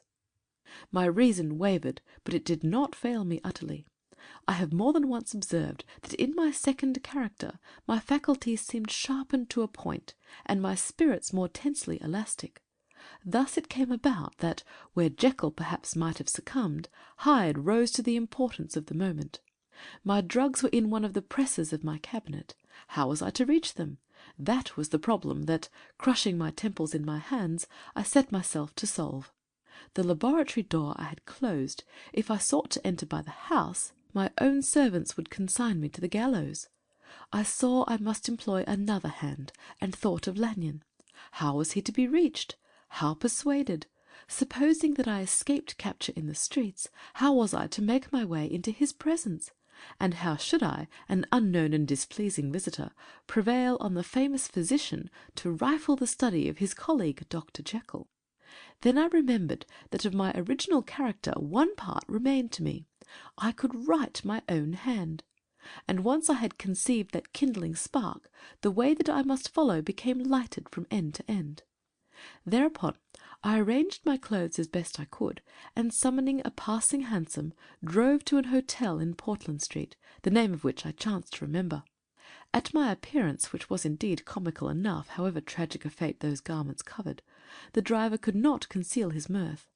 I gnashed my teeth upon him with a gust of devilish fury, and the smile withered from his face, happily for him, yet more happily for myself, for in another instant I had certainly dragged him from his perch. At the inn, as I entered, I looked about me with so black a countenance as made the attendants tremble. Not a look did they exchange in my presence, but obsequiously took my orders, led me to a private room, and brought me wherewithal to write. Hyde in danger of his life was a creature new to me, shaken with inordinate anger, strung to the pitch of murder, lusting to inflict pain. Yet the creature was astute, mastered his fury with a great effort of the will, composed his two important letters, one to Lanyon and one to Poole, that he might receive actual evidence of their being posted, sent them out with directions that they should be registered. Thenceforward he sat all day over the fire in the private room, gnawing his nails. There he dined, sitting alone with his fears, the waiter visibly quailing before his eye, and thence, when the night was fully come, he set forth in the corner of a closed cab, and was driven to and fro about the streets of the city. He, I say, I cannot say I, that child of hell had nothing human. Nothing lived in him but fear and hatred. and when at last, thinking the driver had begun to grow suspicious, he discharged the cab and ventured on foot, attired in his misfitting clothes, an object marked out for observation, into the midst of the nocturnal passengers, these two base passions raged within him like a tempest. He walked fast, hunted by his fears, chattering to himself, skulking through the less frequented thoroughfares, counting the minutes that still divided him from midnight. Once a woman spoke to him, offering, I think, a box of lights. He smote her in the face, and she fled. When I came to myself at Lanyon's, the horror of my old friend perhaps affected me somewhat. I do not know. It was at least but a drop in the sea to the abhorrence with which I look back upon these hours. A change had come over me. It was no longer the fear of the gallows, it was the horror of being Hyde that racked me. I received Lanyon's condemnation partly in a dream. It was partly in a dream that I came home to my own house and got into bed. I slept, after the prostration of the day, with a stringent and profound slumber which not even the nightmares that wrung me could avail to break. I awoke in the morning shaken, weakened, but refreshed. I still hated and feared the thought of the brute that slept within me, and I had not, of course, forgotten the appalling dangers of the day before.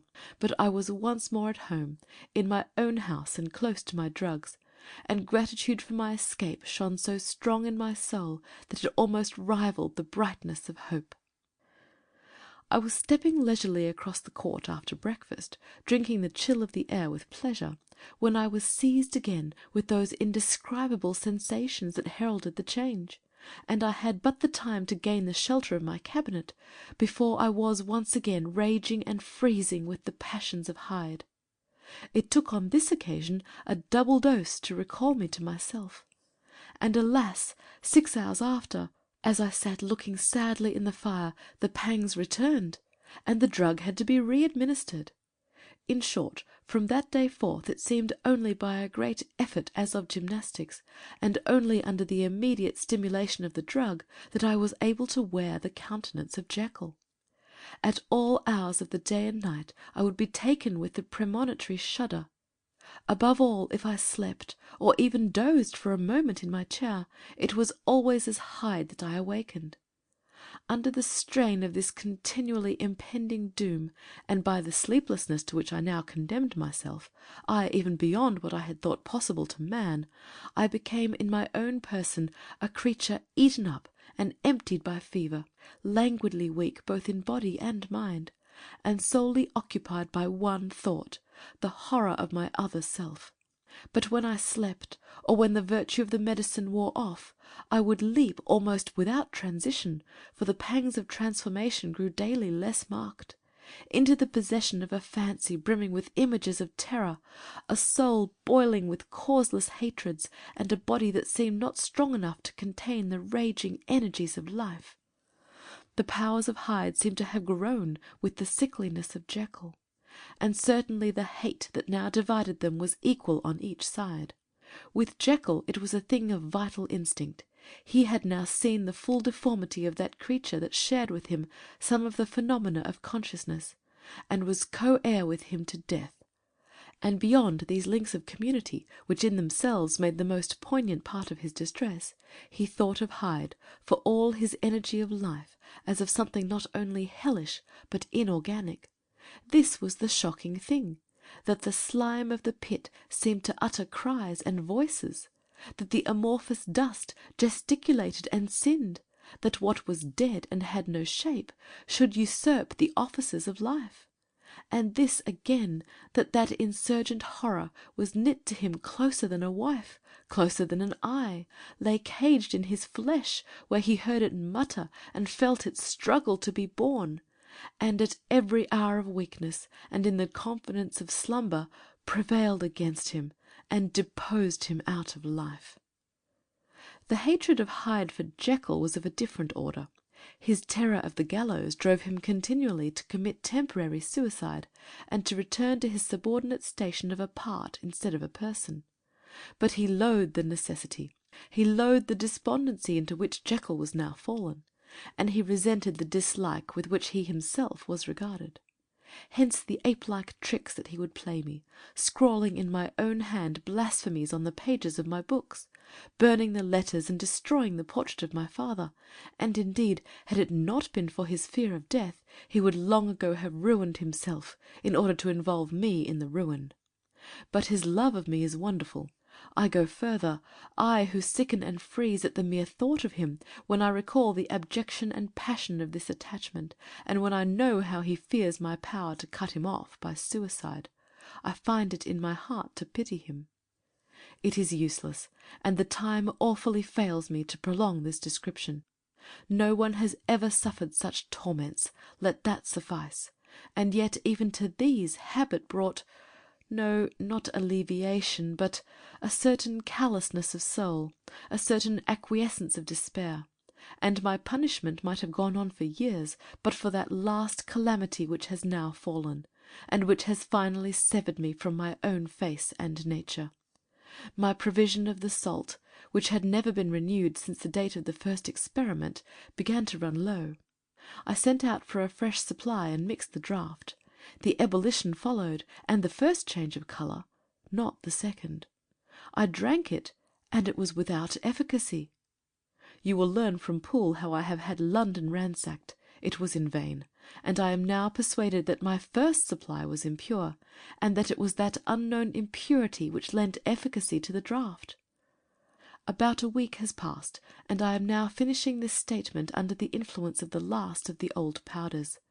This, then, is the last time, short of a miracle, that Henry Jekyll can think his own thoughts or see his own face, now how sadly altered, in the glass. Nor must I delay too long to bring my writing to an end, for if my narrative has hitherto escaped destruction, it has been by a combination of great prudence and great good luck. Should the throes of the change take me in the act of writing it, Hyde will tear it in pieces. But if some time shall have elapsed after I have laid it by, his wonderful selfishness and circumscription to the moment will probably save it once again from the action of his ape-like spite. And indeed the doom that is closing on us both has already changed and crushed him. Half an hour from now, when I shall again and for ever re-indue that hated personality, I know how I shall sit shuddering and weeping in my chair, or continue with the most strained and